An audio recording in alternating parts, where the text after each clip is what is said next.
वसनं मधुरं वलितं मधुरं चलितं मधुरं भ्रमितं मधुरं मधुराधिपतेरखिलं मधुरं मधुराधिपतेरखिलं मधुरं गीतं मधुरं गीतं मधुरं चलितं मधुरं भ्रमितं मधुरं रूपं मधुराधिपतेरखिलं मधुरं मधुराधिपतेरखिलं मधुरं मधुराधिपतेरखिलं मधुरं करणं मधुरं तरणं मधुरं हरणं मधुरं स्मरणं मधुरं वमितं मधुरं शमितं मधुरं मधुराधिपतेरखिलं मधुरं मधुराधिपतेरखिलं मधुरं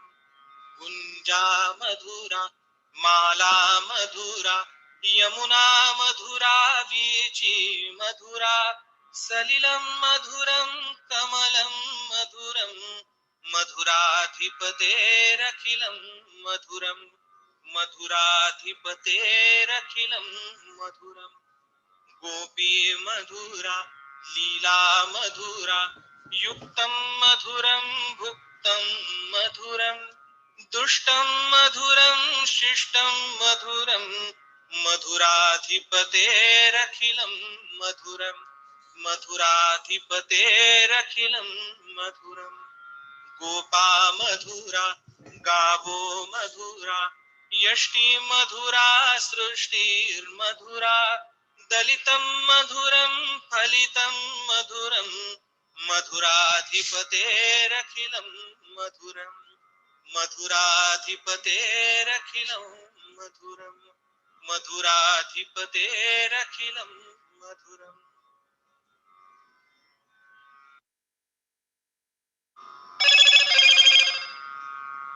देवाची भक्ती करता करता एक वेळ अशी येते की देव पहावयासे गेलो आणि तेथे देवची होऊन ठेलो.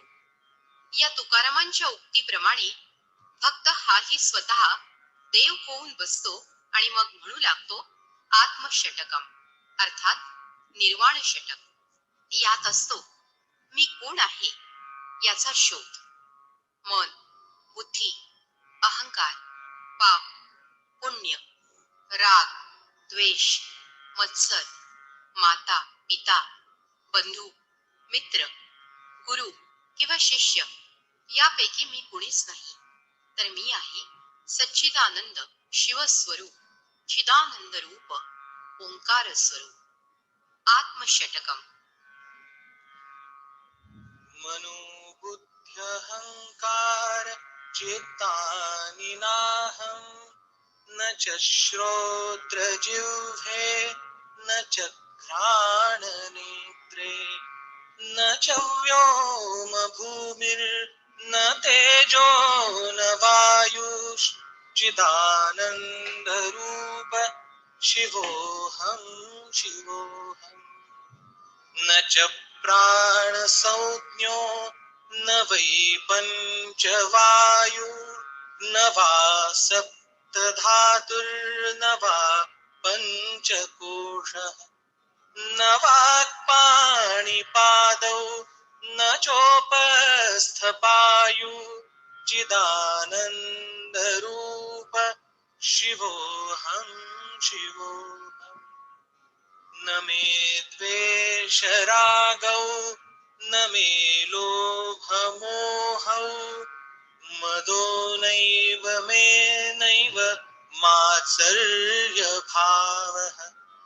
न धर्मो न चार्थो न कामो न मोक्षश्चिदानन्दरूप शिवोऽहं शिवोऽहम् न पुण्यं न पापं न सौख्यं न दुःखं न मन्त्रो न तीर्थं न वेदा न यज्ञाः अहं भोजनं नैव भोज्यं न भोक्ता चिदानन्दरूप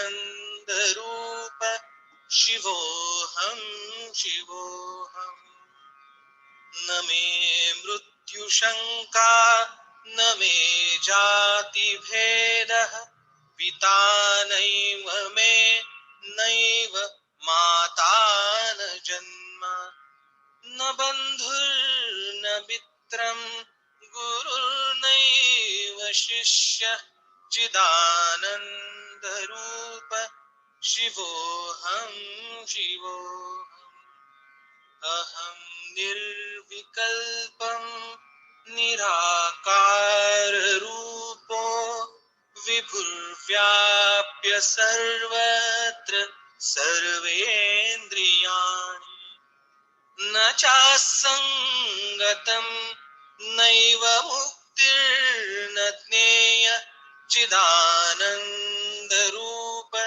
शिवोऽहं शिवोऽहम् चिदानन्दरूप शिवोऽहं शिवोऽहम् चिदानन्दरूप शिवोऽहं शिवोऽहम्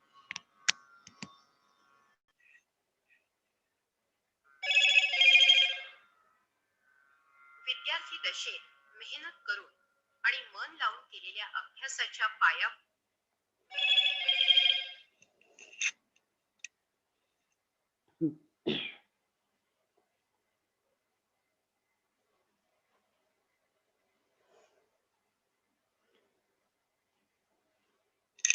नमस्कार आणि सुप्रभात सगळ्यांना. स्वामी चिन्मयानंद यांच्या श्रीमद भगवद्गीतेवरील इंग्रजी प्रवचनांचा मराठी भावानुवाद आपण सामूहिकरित्या रोज वाचतोय. अध्याय 6 चालू आहे. अध्याय 6 मधले 17 श्लोक आपण कालपर्यंत वाचून विवेचनासह पूर्ण केले.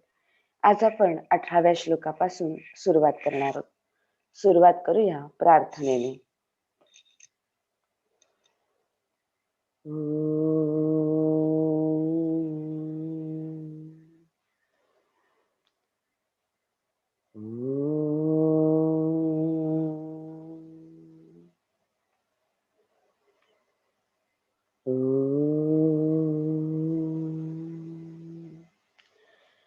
गुरुर्ब्रह्मा गुरुर्विष्णु गुरुर्देवो महेश्वरः गुरुः साक्षात् परब्रह्म तस्मै श्री गुरवे नमः.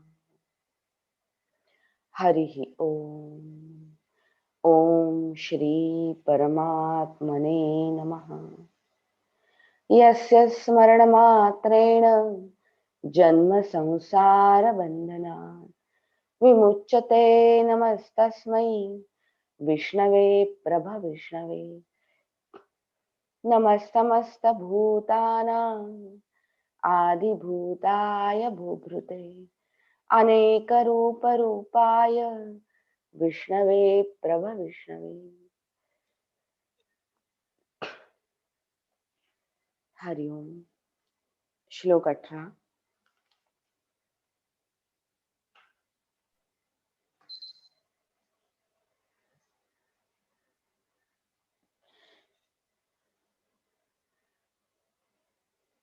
आधीच्या श्लोकामध्ये जो योग आहे तो सर्व लोकांना दुःखातून बाहेर काढण्यासाठी उपयुक्त आहे. तो योग सर्व दुःखांचा नाश करण्यास समर्थ आहे असे श्रीकृष्णांचे उद्गार आहेत आणि ते सर्व पिढ्यांना लागू होतात. एखादी व्यक्ती महात्मा किंवा पूर्ण स्थित किंवा आत्मनिष्ठ केव्हा होते? आता जे आपण आत्मषटक ऐकलं त्यामध्ये शिवोहम असं श्री शंकराचार्यांनी म्हटलंय. चिदानंद रूप शिवोहम शिवोहम. ही स्थिती त्या महात्म्याला कधी प्राप्त होते याचं वर्णन पुढच्या श्लोकामध्ये येतंय. यदा विनयतम चित्तम आत्मन्येवावतिष्ठते. यदा विनयतं चित्तम् आत्मन्येनावतिष्ठते. निस्पृहः सर्वकामेभ्यो युक्त इति उच्यते तदा. निस्पृहः सर्वकामेभ्यो युक्त इति उच्यते तदा. यदा विनयतं चित्तम् आत्मन्येवावतिष्ठते यदा विनयतं चित्तम् आत्मन्येनावतिष्ठते निस्पृहः सर्वकामेभ्यो युक्त इति उच्यते तदा. निस्पृहः सर्वकामेभ्यो युक्त इति उच्यते तदा. गीता इथला श्लोक. संपूर्ण नेमिले चित्त आत्मरूपी चिरंगला निमाली वासना तेव्हा योगी तो युक्त बोलिला. भावार्थ.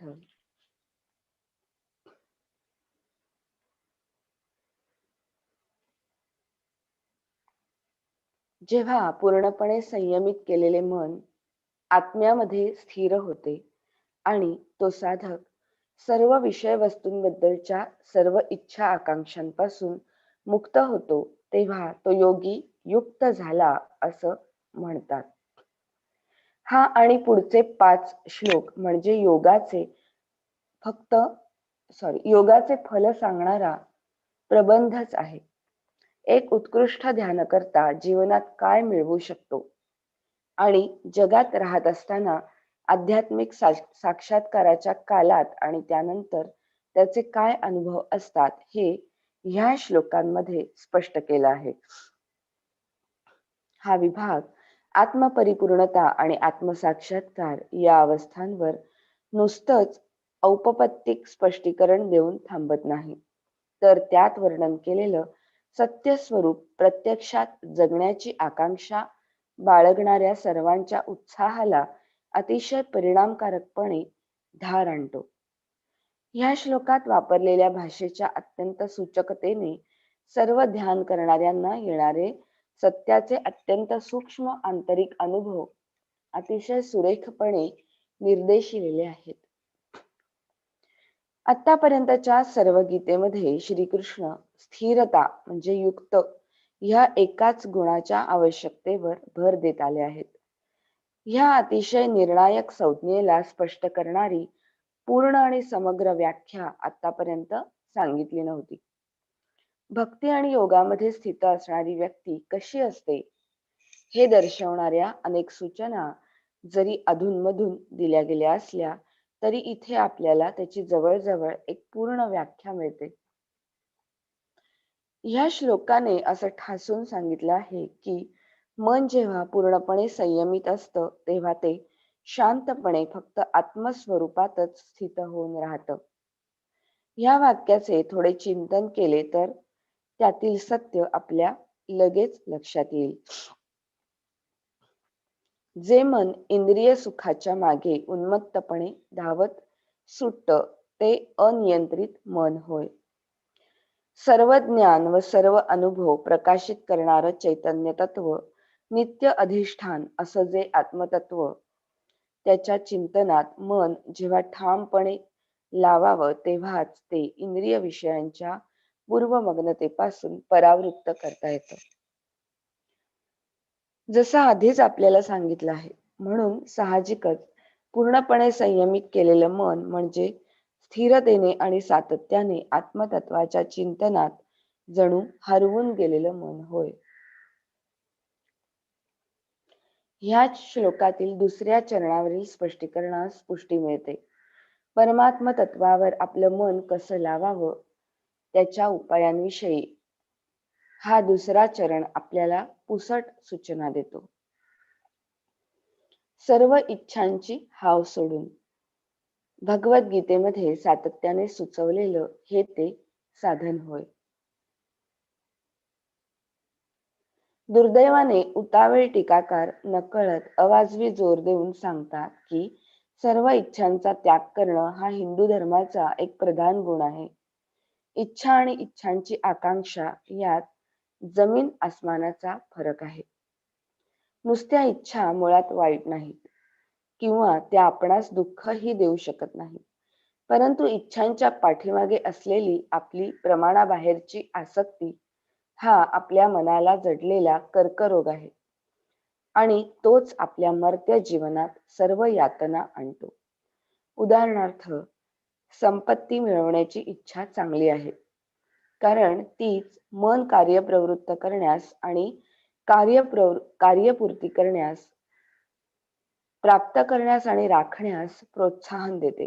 परंतु ही इच्छाच जेव्हा एखाद्या व्यक्तीचा अशा रीतीने ताबा मिळवते की ती इच्छा कशी पूर्ण होईल ह्या चिंतेने त्याला जणू वेड लागते, तेव्हा मनुष्याच्या प्रतिष्ठेस शोभेल असे वैभव मिळवण्याच्या दृष्टीने योग्य ते भरघोस रचनात्मक प्रयत्न करण्यास ती त्याला असमर्थ करते.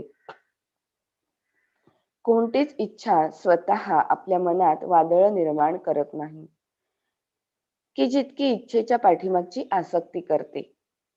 गीता आपल्याला सर्व इच्छित वस्तूंच्या मागची केवळ आसक्ती किंवा उत्कट लालसा टाकण्यास सांगते.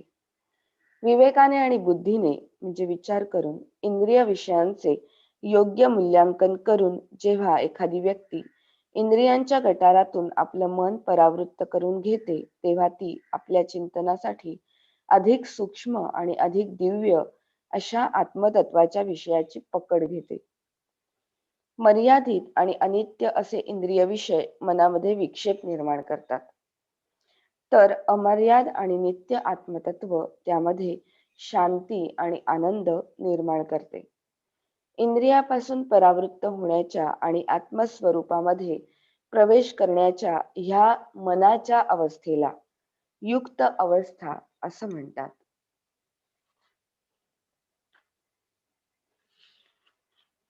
योगाच्या अशा युक्त मनाचे वर्णन पुढे केले आहे.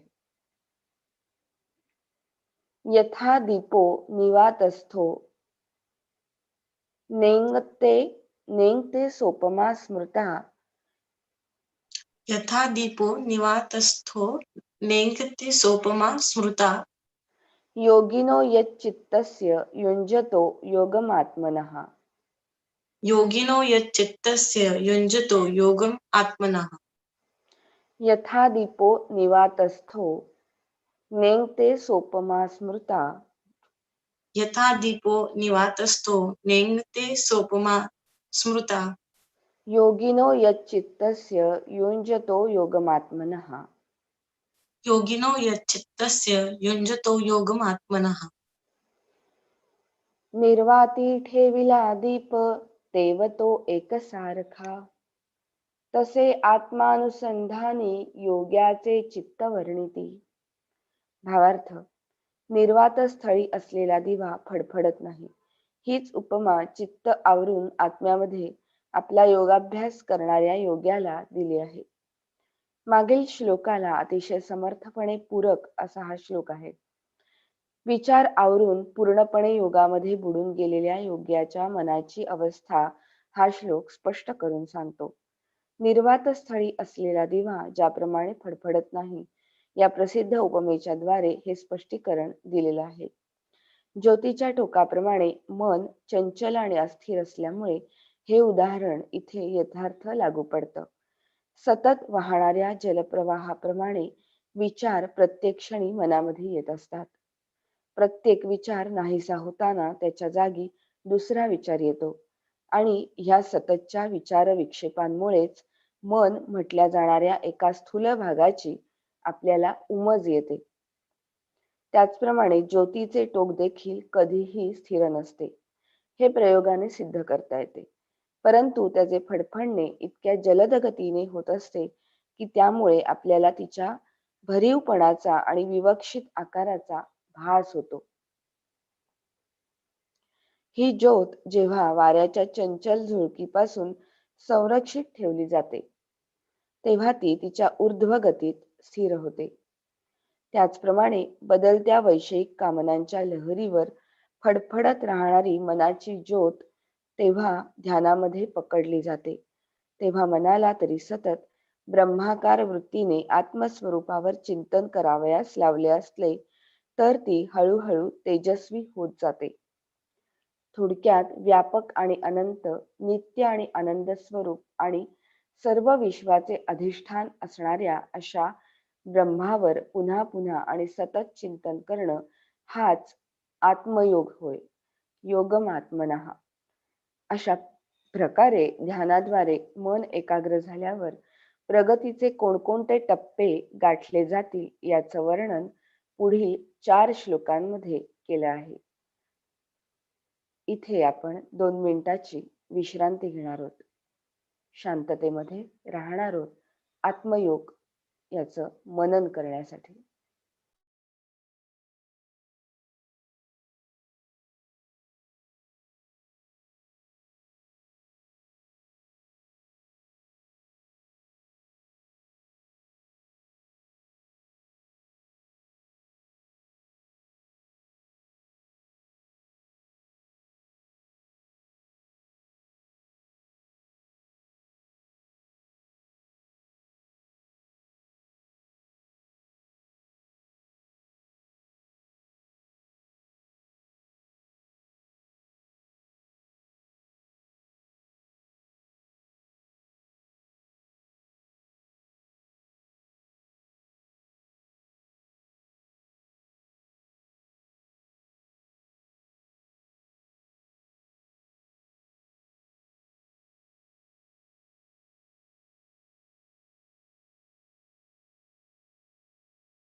पुढे जाऊया. अशा प्रकारे ध्यानाद्वारे मन एकाग्र झाल्यावर प्रगतीचे कोणकोणते टप्पे गाठले जातील त्याचं वर्णन पुढील 4 श्लोकांमध्ये केलं आहे. 4 श्लोकांचं एकत्रित विवेचन पुढे दिलंय, त्यामुळे श्लोक आणि त्याचा भावार्थ आपण एकदम वाचूया. यत्रो परमते चित्तम निरुद्धम योग सेवया. यत्रो परमते चित्तम निरुद्धम योग सेवया. यत्र चैवात्मनात्मानं पश्यन्नात्मनि तुष्यति. यत्र चैवात्मना आत्मानं पश्यन्नात्मनि तुष्यति. यत्रो परमते चित्तम निरुद्धम योग सेवया. यत्रो परमते चित्तम निरुद्धम योग सेवया. यत्र चैवात्मनात्मानं पश्यन्नात्मनि तुष्यति. यत्र चैवात्मना आत्मानं पश्यन्नात्मनि तुष्यति. भावार्थ, जेव्हा योगाभ्यासाने नियमन केलेलं चित्त शांती प्राप्त करतं आणि जेव्हा तो आत्म्याला आत्म्यामध्ये पाहतो तेव्हा तो आत्मस्वरूपामध्येच संतुष्ट होतो. पुढचा श्लोक. सुखम आत्यंतिकम यत् तद्बुद्धिग्राह्यम अतींद्रियम. सुखम आत्यंतिकम यत् तद्बुद्धिग्राह्यम अतीन्द्रियम.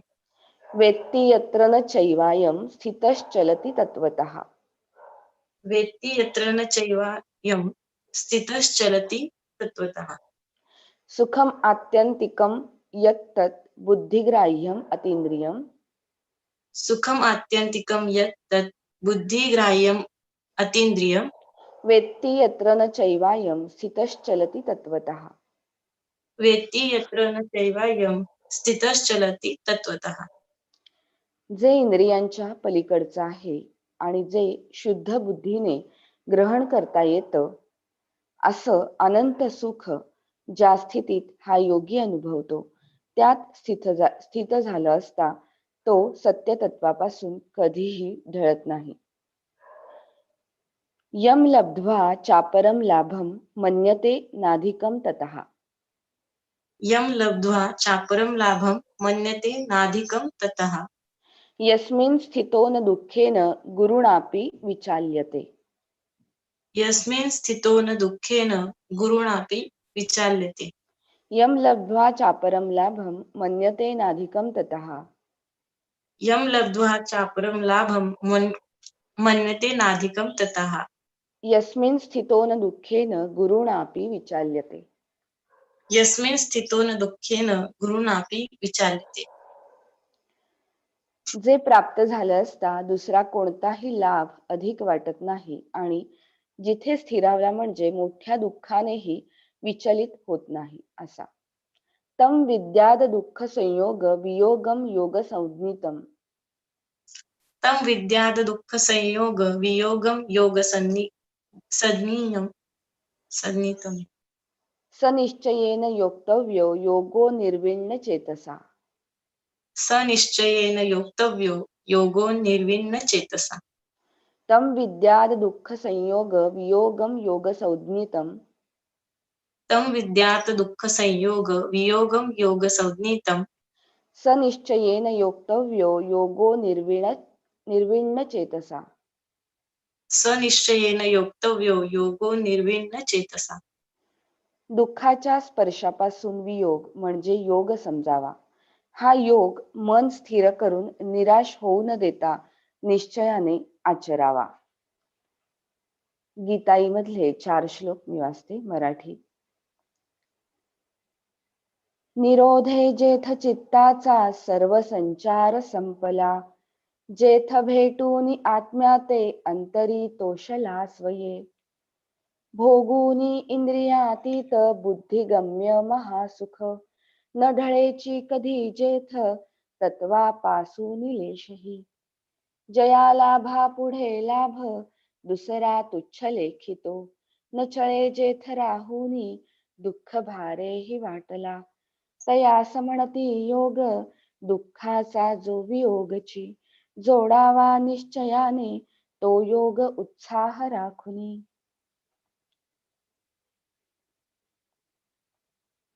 भावार्थ आपण वाचला.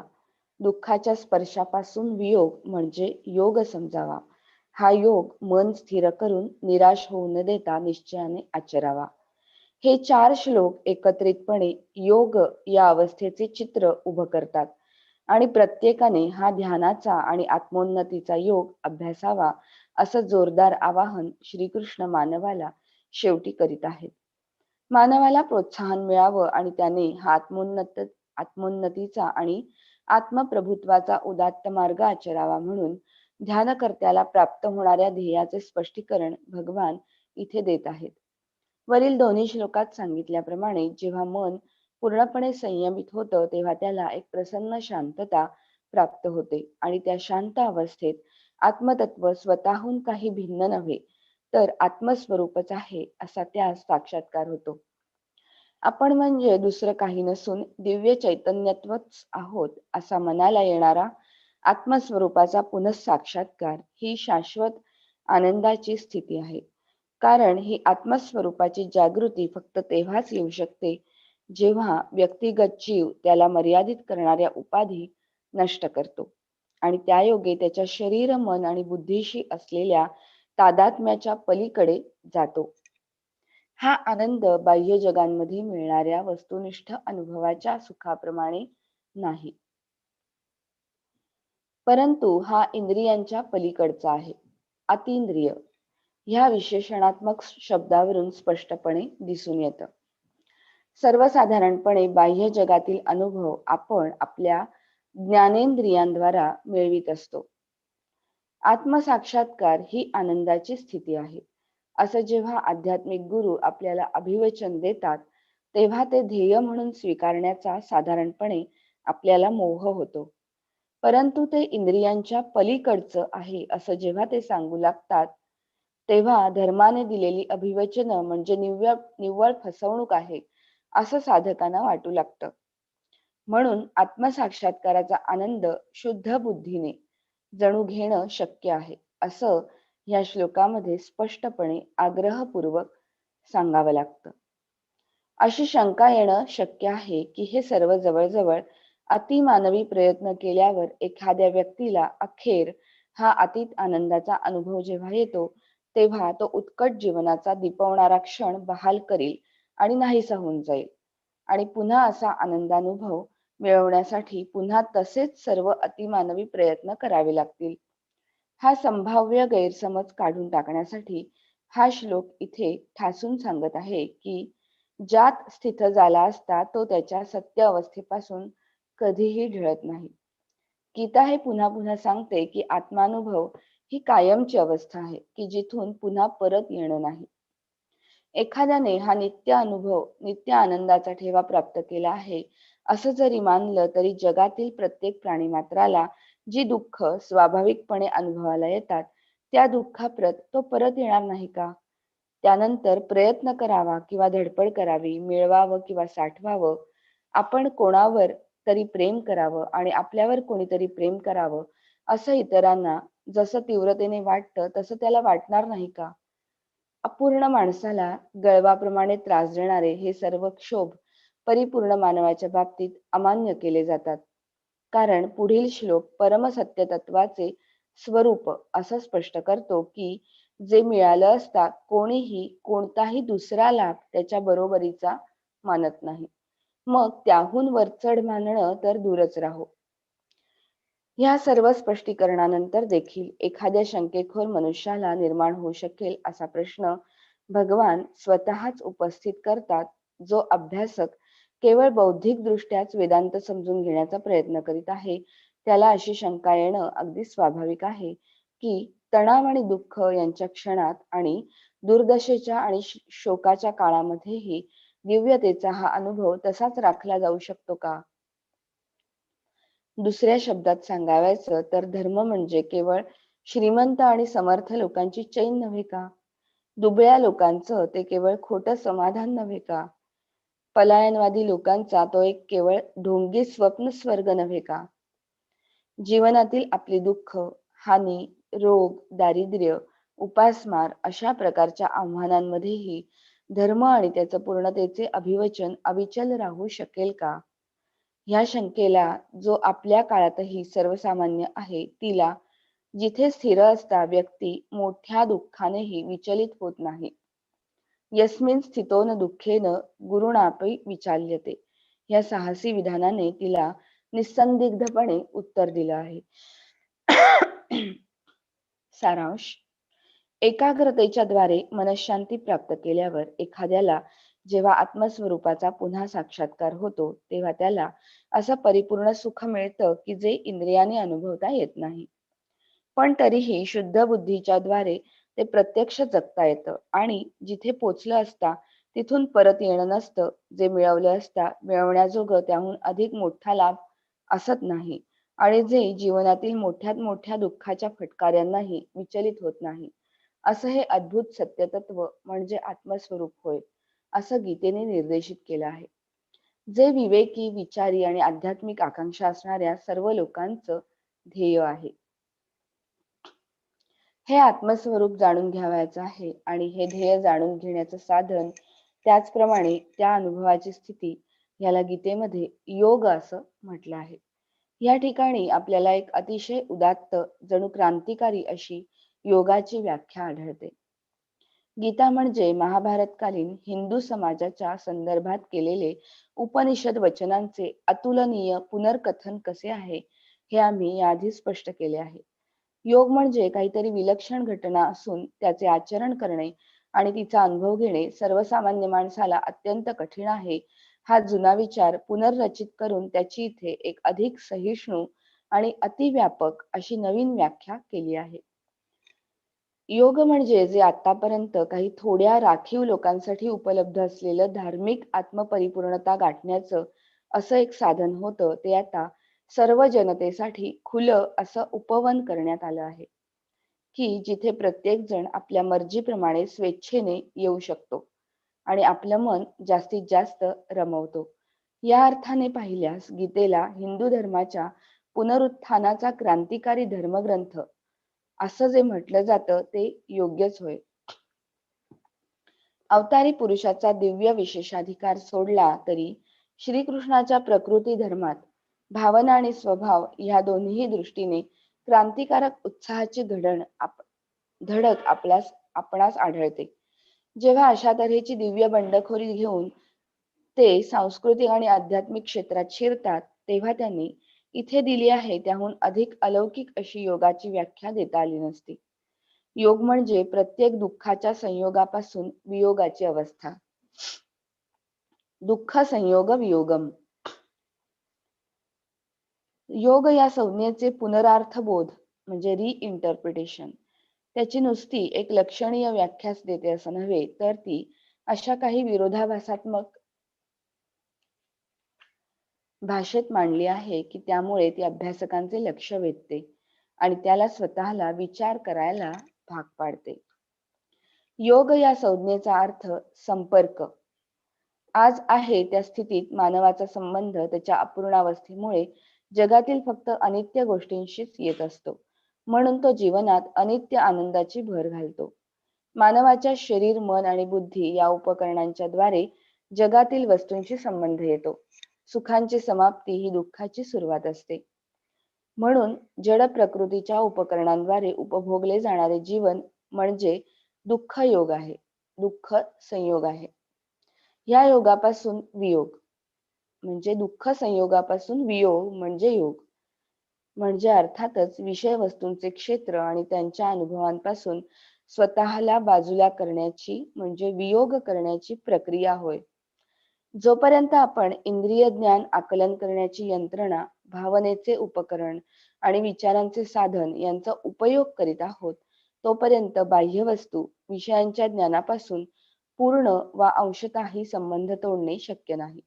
इंद्रियजन्य ज्ञान, भावना आणि विचार यांच्या यंत्रणेपासून स्वतःला पूर्णपणे अलिप्त करून घेणं, हाच अर्थात दुःख योगापासून संपूर्ण वियोग होय. मनाचे अस्तित्व हे त्याच्या संगामुळेच सिद्ध होत असते. कशा ना कशाला तरी जोडून ठेवल्याशिवाय मन कधीच अस्तित्वात राहू शकत नाही.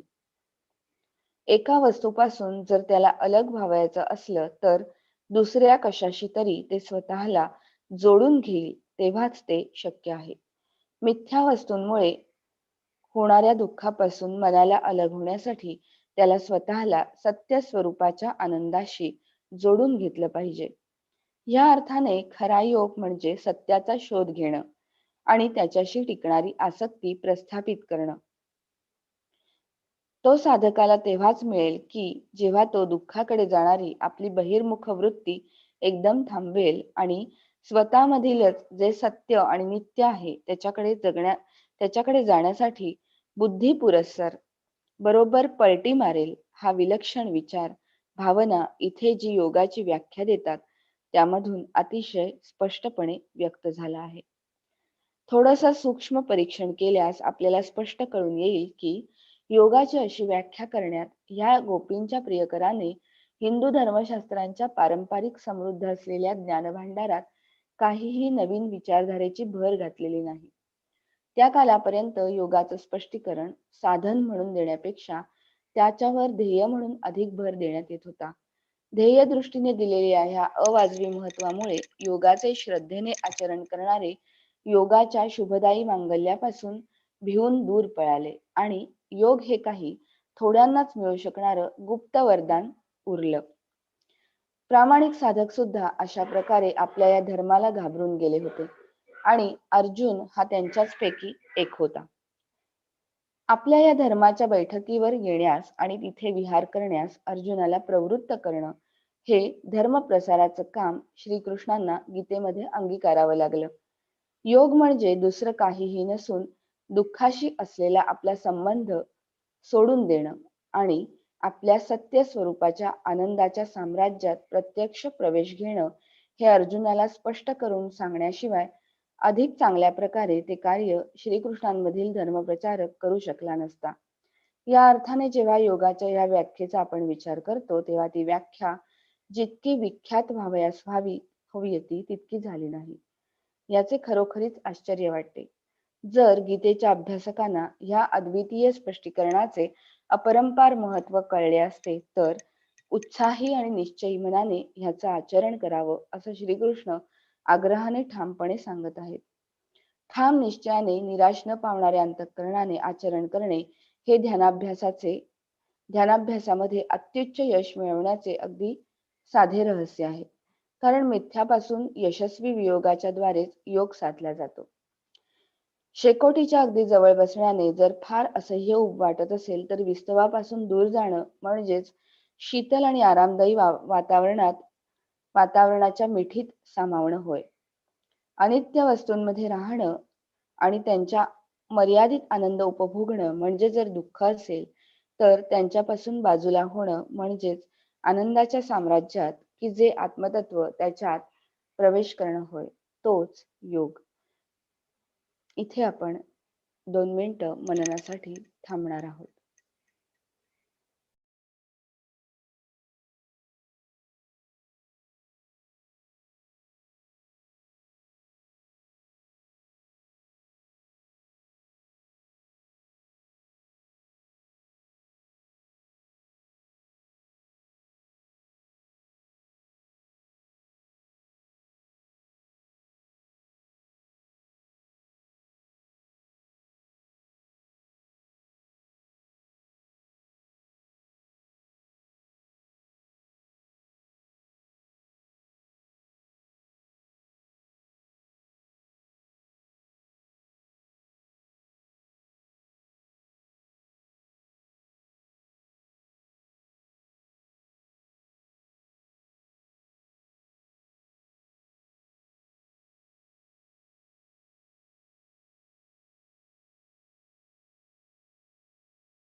पुढे जाऊया. वरीलप्रमाणे योगाबद्दल थोडं विषयांतर झाल्यावर योगासंबंधी पुढील सूचना देणं आता पुढे चालू केलं आहे. ध्यानयोगाविषयी आणखी पुढे काही सांगितलंय. याच्या पुढचं वाचन राजेश्वरी करेल. श्लोक मी वाचते. संकल्प प्रभवान कामान् त्यक्त्वा सर्वान् शेषतः. संकल्प प्रभवान कामान त्यक्त्वा सर्वन शेषतः. तुझा आवाज आला नाही मला. आवाज कट होतोय का? हॅलो, परत म्हणते. संकल्प प्रभवान कामा त्यक्त्वा सर्वान शेषतः. ओके, माझं इयरफोन खाली होते, सॉरी. संकल्प प्रभवान कामान् त्यक्त्वा सर्वान् शेषतः. संकल्प प्रभवान कामान त्यक्त्वा सर्वान शेषतः. मनसैव इंद्रियग्रामं विनियम्य समन्ततः. मनसैवे इंद्रिया ग्रामं विनियम्य समन्ततः.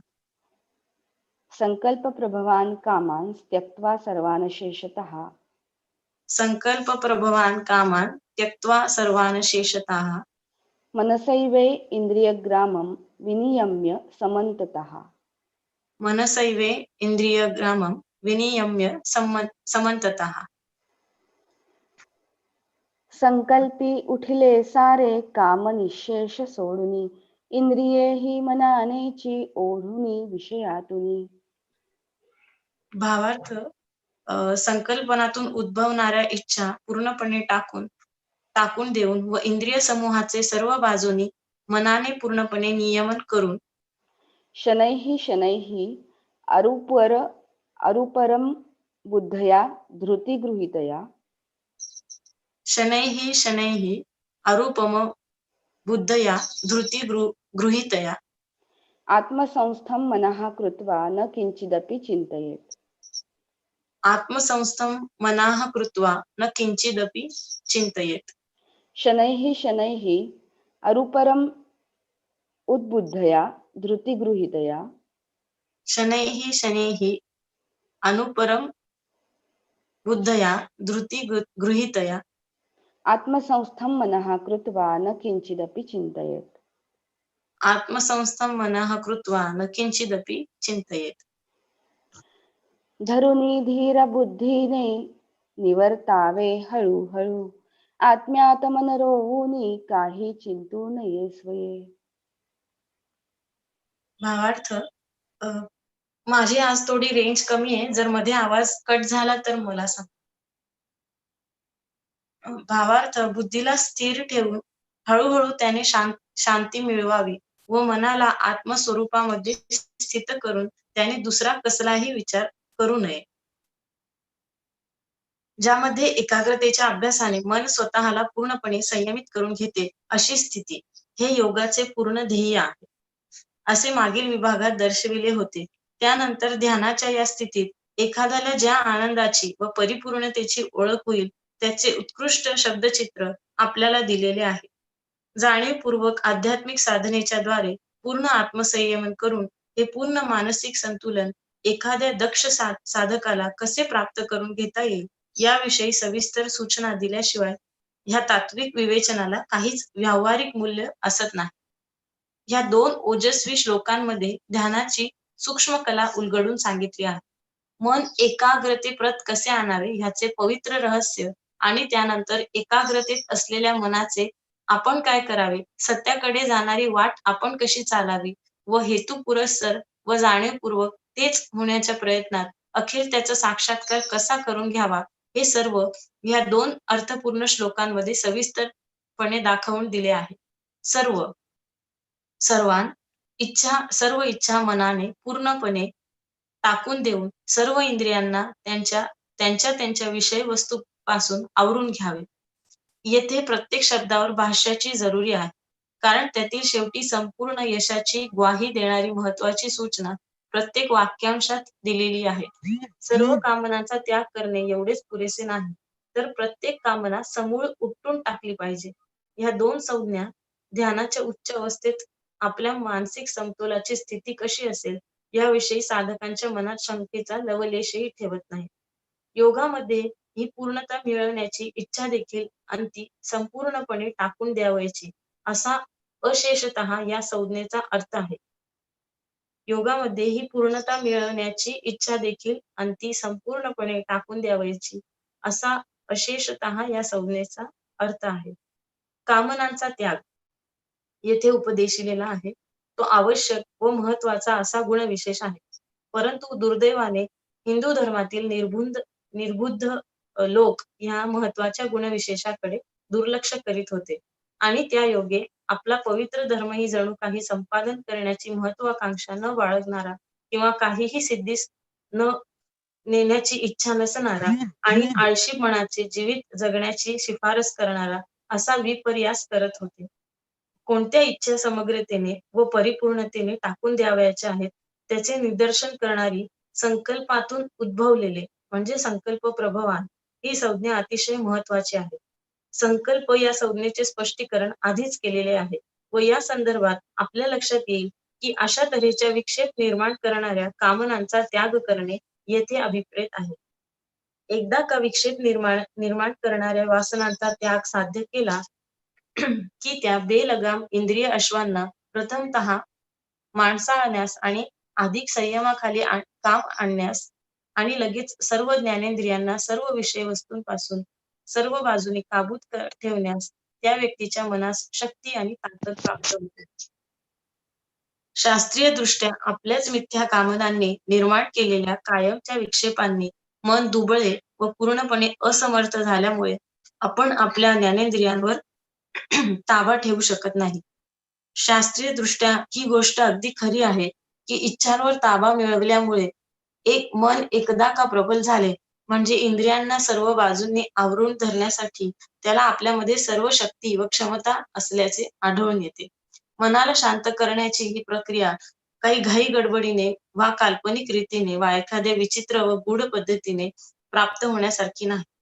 या श्लोकात गीतेने जे आग्रहपूर्वक प्रतिपादन केले आहे त्यावरून असे स्पष्टपणे निर्देशित केले जाते की साधकाने विषय वस्तूंच्या जगतातून अंशाने स्वतःला मागे घ्यावे.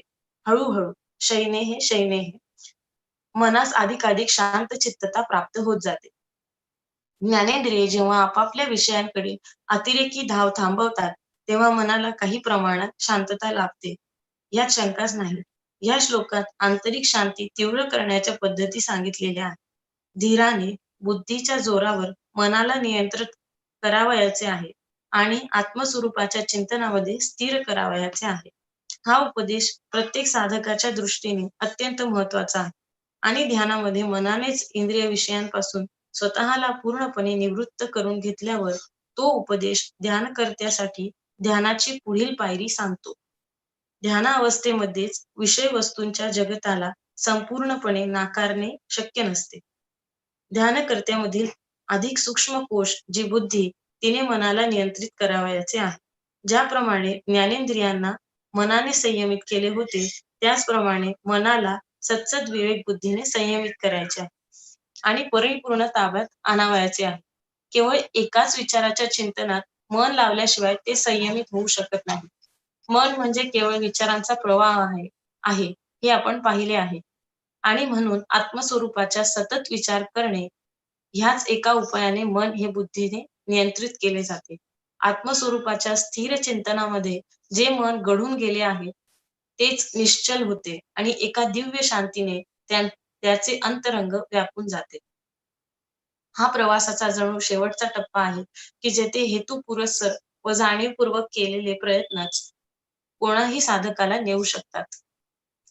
कोणाही प्रामाणिक भक्ताला आचरण करता येईल असा श्रीकृष्णांचा हा परिपूर्ण सिद्धांत या 2 श्लोकांमध्ये पूर्ण होतो. आंतरिक नीरवतेच्या व शांतीच्या ह्या क्षणी साधकाने काय टाळावे याची सूचना दिली आहे. साधकाने निश्चितपणे काय करावे येथे भगवान सुचवित नाही. हा दिव्य मुरलीधर म्हणतो की ह्या आंतरिक शांत अवस्थेला पोहोचल्यावर त्याने कसलाही विचार करू नये. या स्थिर क्षणानंतर साधकाला अधिक काही करावयाचे अगर मिळवावयाचे नसते. नवीन विचार प्रवाह सुरू करण्याचे टाळणे एवढेच त्याने करावयाचे असते. नवीन विचार तरंगाने विचलित न होता त्याने आंतरिक शांती राखावी व तिचा अधिकाधिक सखोलपणे अनुभव घ्यावा. ही एवढीच सूचना ध्यानकर्त्याला या ध्यान प्रक्रियेत दिली जाते. दार ठोठावीत राहा आणि तू नक्कीच आत प्रवेश करशील असे अभिवचन दिलेले आहे. ठोठावणे झालेले आहे आणि परमश्रेष्ठ स्वरूपामध्ये तू नक्कीच प्रवेश करशील अगदी त्वरित. गीतेतील हे 2 साधे श्लोक साधकाला जितक्या सविस्तर व उपयुक्त सूचना देतात तितक्या जगातील कोणतेही आध्यात्मिक वाङ्मय देते असे छातीटोकपणे म्हणू शकणार नाही. या दिव्य काव्यात देखील या परिपूर्ण श्लोकांद्वारे तुलनेला उतरू शकेल असे दुसरे श्लोकच नाही. ज्याचे मन चंचल अस्थिर आहे त्यांना सूचना म्हणून पुढील श्लोक दिला आहे. यतो यतो निश्चरति मनश्चंचलम अस्थिरं ततस्ततो नियम्य एतद् आत्मन्येव वशं नयेत्. यतो यतो निश्चरति मनश्चंचलम अस्थिरं ततस्ततो नियम्य आत्मन्येव वशं नयेत्. यतो यतो निश्चरति मनश्चंचलम अस्थिरं यतो यतो निश्चरति मनश्चंचलम अस्थिरं ततस्ततो नियम्य एतद् आत्मन्येव वशं नयेत्. ततस्ततो नियम एतद् आत्मन्येव वशं नयेत्. फुटेल जेथ जेथुनी मन चंचल अस्थिर तेथ तेथुनी बांधुनी लावावे आत्मचिंतनी. भावार्थ, चंचल व अस्थिर असे मन ज्या ज्या कारणामुळे इकडे तिकडे धाव घेते त्या त्या कारणांपासून ते आवरून घ्यावे आणि आत्मस्वरूपाच्या ठायी लावावे. वरील 2 श्लोक समजून घेण्याच्या व ते आचरणात आणण्याचा प्रयत्न करणाऱ्या प्रत्येक अभ्यासकाला स्वतःच्या मनाला नियंत्रित करण्याची व त्याला सतत आत्मस्वरूपाच्या चिंतनात लावण्याची आपली असमर्थता पाहून निश्चितच निराशा निर्माण होईल. आत्यंतिक निराशेत प्रत्येक साधकाला असे आढळून आले पाहिजे की मन स्वभावतःच चंचल व अस्थिर असल्यामुळे ते एकाग्र न होता अनिर्बंधपणे भरकटत राहते. ते एका विषयाचा सतत विचार करू शकत नाही किंवा वेगवेगळ्या वस्तू विषयांवर सुसंगत विचार करू शकत नाही. चंचलता व अस्थिरता या मनाच्या विशेषणांनी श्रीकृष्णांनी ध्यान साधनेचा मार्ग चोखाळणाऱ्या सर्व खऱ्या साधकांसाठी प्रत्यक्ष अनुभवाला येणाऱ्या मनाचे अत्यंत स्पष्ट व वास्तव चित्र रेखाटले आहे.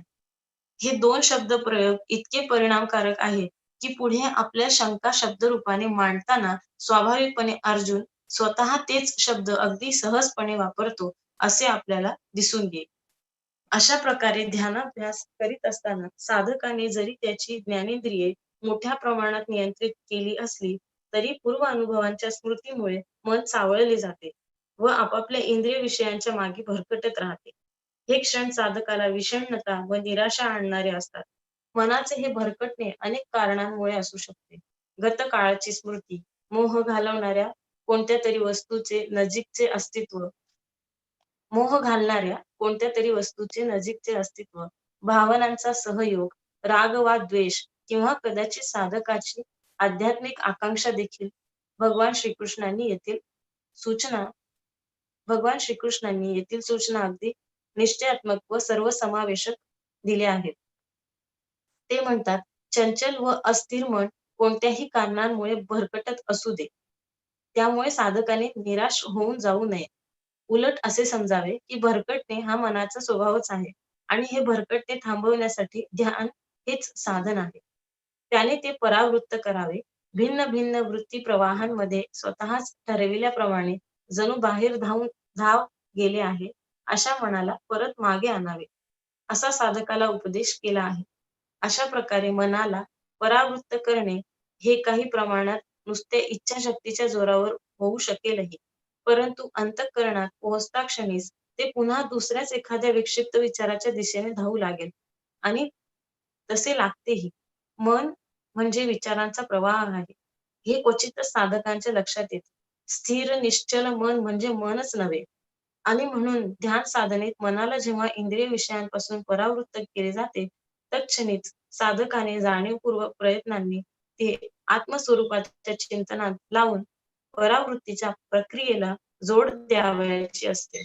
आत्मस्वरूपाच्याच प्रभुत्वाखाली आणावे या भगवानांच्या उपदेशाच्या पूरक सूचनेने हा विचार आश्चर्यकारक रीतीने चांगला स्पष्ट केला आहे. ध्यानयोगाचा खरा अभ्यास करणाऱ्यांवर त्याचा काय परिणाम होईल हे काही पुढील श्लोकात स्पष्ट करून सांगतात.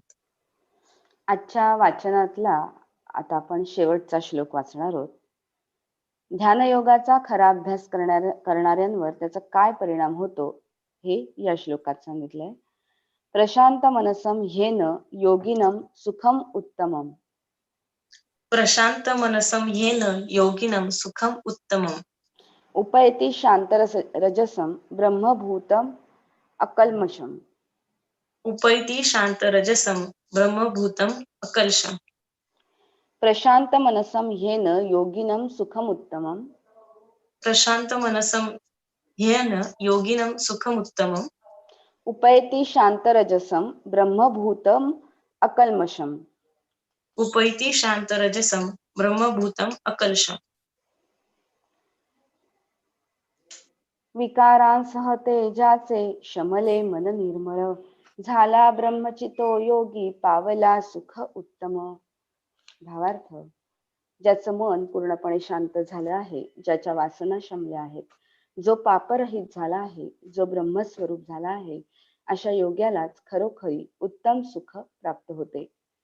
आत्ताच मागील श्लोकात दर्शवल्याप्रमाणे जेव्हा एखाद्या व्यक्तीचे मन वैषयिक जगातील विक्षेपित भरकटण्यापासून रोखले जाते आणि सुसंगतपणे आत्मस्वरूपावर खेळवले जाते, तेव्हा मनाला अंशाने शांती मिळत जाते आणि अखेरीस जेव्हा विचारांचा प्रवाह थांबतो तेव्हा मनच संपते. ज्या ठिकाणी मन संपते त्याच ठिकाणी त्या व्यक्तीला आत्मतत्वाच्या अमर्याद स्वरूपाची जागृती येते. साहजिकच ध्यानकर्त्याला परमसुख प्राप्त होते. बुद्धिमान चिकित्सकाला ह्या विधानाला हरकत घेण्याचा पूर्ण अधिकार आहे, कारण खऱ्या शास्त्रामध्ये कोणाही शास्त्रज्ञाला कारण मीमांसा न देता कसं तरी आपलं मत मांडण्याचा आणि विद्यार्थ्यांनी ते मत जसेच्या तसं स्वीकारावं अशी अपेक्षा करण्याचा अधिकार नाही. ज्यामधून आत्मस्वरूपाचे दर्शन आपल्या दृष्टीला घडते, शांत झालेले मन ही एक अशी उघडी खिडकी आहे. उघडी खिडकी कशी आहे ह्याची कारण मीमांसा श्लोकातील दुसऱ्या ओळीमध्ये दिलेली आहे. रोमांचकारी शांततेच्या आंतरिक वातावरणात अशा प्रकारे स्थिर ठेवलेले मन त्याच्या सर्व पूर्ववासना टाकून देते. मन पापरहित होते, अकल्मषम. वेदांताच्या परिभाषेत मनाच्या अशुद्धीला मल असे म्हणतात आणि आध्यात्मिक अमान्यता आणि तत्परिणाम स्वरूप मानसिक विक्षेप ह्यांनी तो बनलेला आहे असं समजलं जातं. तमोगुणाच्या प्रभावामुळे बुद्धीवर आवरण घातलं जातं आणि ते परिणामी मानसिक स्तरावर विक्षेप निर्माण करतं. मन जेव्हा रजोगुणांच्या प्रभावाखाली असतं तेव्हा ही विक्षेपरूपी पीडा सर्वात जास्त असते. मनुष्याचं पतन दुःखप्रद कसं होतं या संबंधीचा वैदिक सिद्धांत भगवानांनी इथे योजलेल्या 2 शब्दांमध्ये पूर्णपणे प्रतिध्वनित होतो. वासना शमल्या आहेत, शांत रजसम, आणि पापरहित होते म्हणजे अकल्मषम. ज्याच्या मनातील विक्षेप थांबले आहेत आणि परिणामी सत्य स्वरूपाच्या अज्ञानातून जो पूर्णपणे मुक्त झाला आहे, त्याला आत्मस्वरूपाचे ज्ञान पुन्हा प्राप्त झालेले आहे असंच साहजिक म्हणावयास हवं. जोपर्यंत विक्षेप आहेत तोपर्यंत मन आहे आणि मनाशी एकरूप झालेला आत्मा म्हणजेच जीवात्मा, इगो, जो वर वर्णन केलेल्या ध्यानाच्या प्रक्रियेत ज्याने ध्यान केले असा साधक होता. पूर्वी विशद केले आहे त्याप्रमाणे जेव्हा साधक आपले मन आंतरिक समचित्ततेच्या आणि शांतीच्या वातावरणाला खुले करतो तेव्हा तो त्याच्या मनातील सर्व विक्षेप पूर्णपणे नाहीसे करतो आणि म्हणून जीवात्मा आपण स्वतः इतर काही नसून आत्माच आहोत असं पुनर्शोधन करतो. आत्मसाक्षात्कार झालेल्या मानवाचे वर्णन करताना ब्रह्मच होऊन गेलेला ब्रह्मभूत हे अद्वैत सत्य स्वरूपच भगवानांनी या ओजस्वी शब्दप्रयोगाने प्रगट केलं आहे. वाचनाचा भाग आज आपण इथे संपवतोय.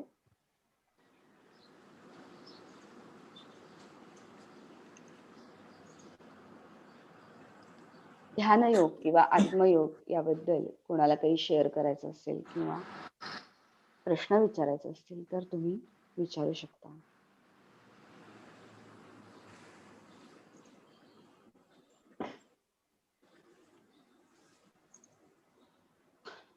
विद्यामा, आज खूप मोठी गोष्ट आहे हो. आजचे काही वाचलाय ती सगळं आत गेलं नाही, पण जे गेलं त्यांनी हलवून टाकलं. हलवून असं टाकलं की आता मग योग नक्की कशाला म्हणायचं असे आतमध्ये प्रश्न सुरू झाले. आणि योग करता येतो का तो घडतो, असाही एक प्रश्न निर्माण झाला. आता मला एका ऋषींची आठवण झाली. खरं म्हणजे त्या ऋषी ते ना लहानपणापासूनच आत्मतत्वात लीन असायचे सारखे, आणि त्यांना सारखा तो ध्यास असायचा की यावर आपण काहीतरी काम केलं पाहिजे, आत्मज्ञानाबद्दल. हे आपण GSS मध्ये जो हु एम आय उद्योग चालवलाय ना, असाच तो एक वेडा होता माणूस. तर त्यांचं ना लग्न लावलं घरातल्यांनी. त्यांना कळलं पण नसेल बहुतेक आपलं लग्न चाललंय वगैरे. लग्न लावल्यानंतर एका झोपडीमध्ये नवरा बायको दोघं राहायला लागलं. त्यांच्या बायकोचं नाव होतं भामती. आणि त्यांचा ग्रंथ लिहिण्याचं काम चाललं होतं.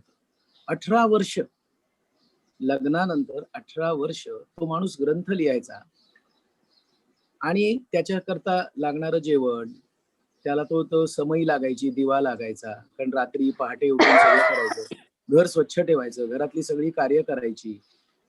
असं त्यांची बायको करत होती, भामती करत होती. आणि असं करता करता ज्या दिवशी त्यांचा ग्रंथ पूर्ण झाला, त्यावेळेला तो दिवा घेऊन जो हात आला समोर, तिथे आला, त्याच्यातल्या त्या बांगड्या का काय कंगणं पाहिली, आणि त्यामुळे ते दचकले. ते म्हणतात, अरे कोण आहात तुम्ही? म्हणे, माफ करा मला, मी तुम्हाला ओळखलं नाही. त्या बाईच्या डोळ्यातनं पाणी आलं. ते म्हणाले, मला ओळखलं नाही. 18 वर्ष ती बाई, यांना भानच नाही आपलं लग्न झालंय, आपलं असं काही चाललंय. आणि 18 वर्ष हा छोटा पिरियड नाहीये. मला दयानंदांची आठवण झाली आता परत. आणि मग त्यांनी तिची माफी मागितली. मला माफ कर तू, पण म्हणे मी आता तुझ्यासाठी काय करू सांग मला तू. तर ती म्हणाली, काही नका, तुम्हाला मला बघून तुमच्या डोळ्यात हे सगळं ऐकून पाणी आलं ना, हे खूप झालं माझ्याकरता. तुमच्या डोळ्यात हे सगळं ऐकून पाणी आलं, हे मला मिळालं सगळं जे हवं होतं ते एखाद्या पत्नीला पतीकडून जे आवश्यक आहे ते. मग ते म्हणाले, आता मी एक करू शकतो. मी काय ना, मी त्यावेळेला सुद्धा मी लग्न केलं होतं, मी होतो बोल्यावर उभा बहुतेक. तर हा जो ग्रंथ लिहिलाय मी, जो आत्मज्ञानाबद्दलचा आहे, त्याला मी आता तुझं नाव देणार. आणि त्यांनी आपल्या ग्रंथाला भामती असं नाव दिलं, ज्या नावाचा आणि त्या ग्रंथातल्या तपशिलाचा काही संबंध नाहीये. आता प्रश्न असा निर्माण झाला माझ्या मनात की त्या ऋषींना योगी म्हणायचं का ह्या पत्नीला योगी म्हणायचं, जी 18 वर्ष त्यांना कळलंच नाही कोण आहेत या बाई, म्हणजे काय तल्लीनता असेल, काय ते एकाग्रता असेल, आणि त्यांची सेवाव्रतामध्ये कशी एकाग्रता असेल त्या पत्नीची, हे अफाट काहीतरी डोक्यात यायला लागलं. रामदेव बाबा माझ्या डोक्यात आले. मग रामदेव बाबांना योगी म्हणायचं का? कारण ते योगासनं करतात, नवली करतात, सगळं करून दाखवतात, चांगली चांगली प्रॉडक्ट्स करून समाजाला देतात. पतंजली काय ते विद्यापीठ वगैरे असं पण त्यांनी काय ऍक्टिव्हिटी सुरू केली. मग ह्यांना योगी म्हणायचं का, असा एक मनात प्रश्न आला. मग पुट्टुपुर्तीचे सत्य साईबाबा आठवले, त्यांचं सगळं कार्य आठवलं. मग त्यांना योगी म्हणायचं का? मग असं काही ते योग करत होते का, काही का त्यांच्यातनं योग घडत होता? अरविंद घोषांची आठवण झाली. ते तर जेलमध्ये असताना योग साधना त्यांची इतकी पुढे गेली होती की ते 6 इंच असे लिफ्ट व्हायची बॉडी त्यांची, आणि ते जेलर वगैरे अवाक होऊन जायचे. पॉंडेचेरीचे अरविंद घोष स्वातंत्र्य सैनिक होते, ब्रिटिशांनी जेलमध्ये टाकलं. And when he used to meditate, his body anti gravity सिद्धी होती त्यांना. मग यांना योगी म्हणायचे का? मला ऋषी प्रभाकरांची आठवण झाली, गुरुजींची. आता यांनी समाधी योग शिकवला सगळ्यांना, समाधीत जाणं आणि समाधी पश्चात कसं जीवन उजळून निघतं सगळं, हा सगळा मार्ग दाखवला. आणि तेवढ्यावर थांबले नाहीत, मग वेगवेगळे प्रोजेक्ट्स पण त्यांनी केले, म्हणजे manifestation of that contentment within, असे पण गोष्टी केल्या. मग यांना योगी म्हणायचं का? मला BK अय्यंगारांची आठवण होते, ज्यांनी योगासनं, योगक्रिया, मंडलिकांची आठवण होते, नाशिकचे योगासन आणि योगिक क्रिया, हठयोग आणि गिरंड संहिता वगैरे याच्यावर त्यांनी काम केलंय. आता मला कबीरांची पण आठवण झाली. ते तर काय, ते विणत बसे, ते मला नाही वाटत कबीर सकाळी कधी योगासनं करत असतील, प्राणायाम करत असतील, असं त्यांच्या दोह्यांमध्ये कुठे नाही जाणवलंय कधी. ही नेव्हर रिकमेंडेड तुम्ही अमुक आसन करा तमुक. मग कबीर सुद्धा पोचले हो, मग ते कशाने पोचले? मग काय काय योग होता तो, ज्या परमात्म्याशी जुळून जाणं, एकरूप होणं, हा काय? मीरा, भजन आणि डान्स, याच्या पलीकडे काही नव्हतंच मीराबाईंचं. मग हे काय असेल? बुद्धांचं काय? बुद्धांना सांगा तुम्ही जरा डान्स करावं मीरेसारखा, ते नाही करू शकणार. आणि मीरेला सांगा शांत बसून ध्यान कर, ती नाही करू शकणार. पण ही सगळी पोचली की मंडळी. रायगड जिल्ह्यामध्ये नाना धर्माधिकारी म्हणून होते, त्यांनी पण असं महान कार्य, दासबोध फक्त घराघरामध्ये, आणि लाखोंनी लोक आहेत, जीवन बदलत आहेत. मग नाना धर्माधिकारींना मी पाहिलं तर त्यांच्याकडे बघून मला ते योग्याचं शरीर नाही वाटलं, असं नाही वाटलं. पण मग हा कुठला योग म्हणायचा? हे काय चाललंय म्हणायचं? पांडुरंग शास्त्री आठवा. आता चिन्मयानंद, ज्यांचं पुस्तक आपण वाचतोय, चिन्मयानंदांकडे पाहिल्याकडे हा कुठला तरी वेगळा योगी वाटतो. आणि मला सर्वात ग्रेट कुठे, आता निसर्गदत्त महाराज आहेत, रमण महर्षी आहेत, रमेश बालसेकर आहेत, श्री श्री रविशंकर आहेत. आता ही सगळी नावं येत आहेत, आणि मग योग शब्दाची व्याख्या मी शोधायला लागलो स्वतःमध्ये जाऊन. पण मला ह्या सगळ्यामध्ये सर्वश्रेष्ठ योगी कोण वाटतं माहितीये? आता हे माझं परसेप्शन आहे. मला त्या लग्न करून आलेली, सासरी आलेली स्त्री, हे मला अल्टिमेट वाटतं. ती कसं जुळवून घेते सगळं, कशी ऍडजस्ट करते, स्वतःच्या सगळ्या शारीरिक मानसिक गोष्टींना कशी मुरड घालते. आणि तात्या कर्वे सांगायचे, अरे योग म्हणजे काय? जुळवून घेणं. आता कशाशी जुळवून घेणं याच्यात व्हरायटी असू शकते. कोणी समाजाशी जुळवून घेतं, कोणी ज्ञानाशी जुळवून घेतं, कोणी आत्मतत्वाशी स्वतःला जुळवून घेतं. पण जुळवून घेणे, जमवून घेणे म्हणजे योग आहे का?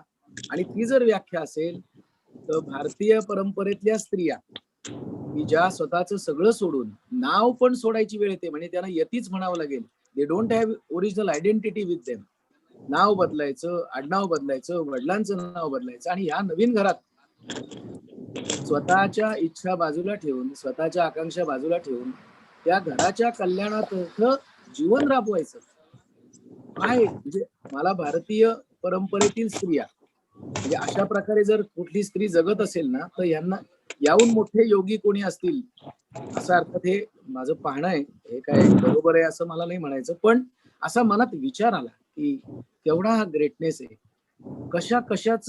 कशाशी त्या जुळवून घेत असतात, काय काय ऍडजस्टमेंट करतात, बाप रे. आता अर्जुन जुळवून घेतोय का, कृष्ण जुळवून घेतोय का, हा नंतरचा प्रश्न. आपल्याला ह्या ज्ञानाचा उपयोग माझ्या दैनंदिन जीवनात कसा होईल हाच मुद्दा असतो नेहमी शेवटी. तर मला जुळवून घेता येतं का प्लेस, पर्सन आणि सब्जेक्ट यांच्याशी? मग एखाद्या ठिकाणाशी मी जुळवून घेऊ शकतो का, एखाद्या व्यक्तीशी मी जुळवून घेऊ शकतो का, आणि एखाद्या विषयाशी मी जुळवून घेऊ शकतो का? तर ह्या तीनशी ज्याला जुळवून घेता येतं त्याला योगी म्हणायचं का, असा एक प्रश्न मनात आलाय. की ही व्याख्या मला आत्ताच्या संदर्भात किंवा आत्ताच्या लँग्वेज मध्ये मला अधिक माझ्याकरता ती सत्याची वाटते, की ज्या माणसाला प्लेस, पर्सन आणि सब्जेक्ट याच्याशी जुळवून घेता येतं तो योगाभ्यास करतोय, तो योगी आहे. असं आता काय श्रीकांत महाराजांची व्याख्या नाव देऊन टाका काहीतरी, त्याला आता काही नाव द्यायला लागतं ना, कोणाची व्याख्या द्यायचं, ठोकून द्यायचं. आणखीन एक माझ्या मनात विचार. हा नाही, बोला मी ऐकते. ओके, सॉरी, बोला, मला ऐकते ऐकू मी. नाही आलं तुम्ही काय बोललात. आता मला आणखीन एक शब्द आठवला. मला आमच्याकडे खोपोलीला SSY मधले एक व्हॉलेंटियर होते, सोनकर म्हणून, राजेंद्र सोनकर. ते पोस्टात कामाला होते. मी SSY कल्चर मध्ये पुण्याचे एक नामजोशी म्हणून होते, बँकर होते. आणि खोपोलीचे सोनकर या ताकदीचा व्हॉलेंटियर माझ्या नजरेत नाही कधी आला. काय काय व्हॉलेंटियर कसा असावा याची शिबिरं घेतली आम्ही ट्रेनिंग दिलं. पण हे दोघं जिवंत उदाहरणं, पुण्याचे नामजोशी बँकर, ते आता रिटायर झाले, आणि खोपोलीतले हे सोनकर, या माणसांकडे पाहिलं की अरे काय, कसा कार्यकर्ता म्हणजे कसा असावा. मग त्याच्यातनं विचार आठवला, तो कृष्ण आठवला, म्हणजे तिथे कृष्ण आठवला मला. ज्याला काम सांगावं लागतं ना, हे कर ते कर, तो कामगार आहे, तो व्हॉलेंटियर नाही. तो अर्जुन आहे, त्याला सांगायला लागतं. पण जे आवश्यक आहे तो करतो, तो कृष्ण आहे, तो खरा व्हॉलेंटियर आहे. त्यामुळे ज्या संस्थांमध्ये, ज्या समूहांमध्ये I do what is needed या चार्ट प्रमाणे लोक वागत असतात, ती संस्था नेहमीच ऍक्टिव्ह राहते, ती बंद पडत नाही. आणि तो ज्ञानाचा धागा, तो सेवेचा धागा, ते जुळवून घेण्याचा धागा सगळ्यांना एकत्र ठेवतो. हा अनुभव मी आता शिबिरात घेतला. या शिबिरामध्ये ज्ञानयोगचे 5 ट्रस्टी होते. आता ट्रस्टी, आश्रमाचे ट्रस्टी किंवा काय ह्या ज्या कन्सेप्ट आहेत, तर ही माणसं अशी मी कार मधनं उतरताना सिल्कचे कपडे घातलेले पाहिलेली आहेत, आणि मग त्यांची व्यवस्था असते ट्रस्टींची. मग आज ट्रस्टी आलेत, मग त्यांचं. आणि मी इथे आश्रमात काय पाहत होतो, तर एक जण किचन मध्ये भांडी स्वच्छ करतोय, एक जण लोकांना जेवण वाढतोय, एक जण हॉल स्वच्छ करतोय, कोणी मध्ये जाऊन शिकवतोय काहीतरी, कोणी तिकडे टॉयलेट साफ करतोय.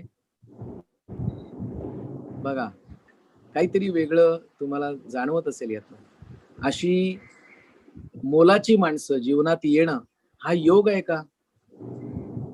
असे हिरे जीवनात आपल्या येणं, त्यांचा सहवास आपल्याला मिळणं, त्यांच्याकडनं आपल्याला शिकता येणं, अरे काय, अजून ऐश्वर्य कशाला म्हणतात, श्रीमंती कशाला म्हणतात. त्यामुळे योग म्हणजे जुळवून घेणं आपल्याला ऐश्वर्य देतो का?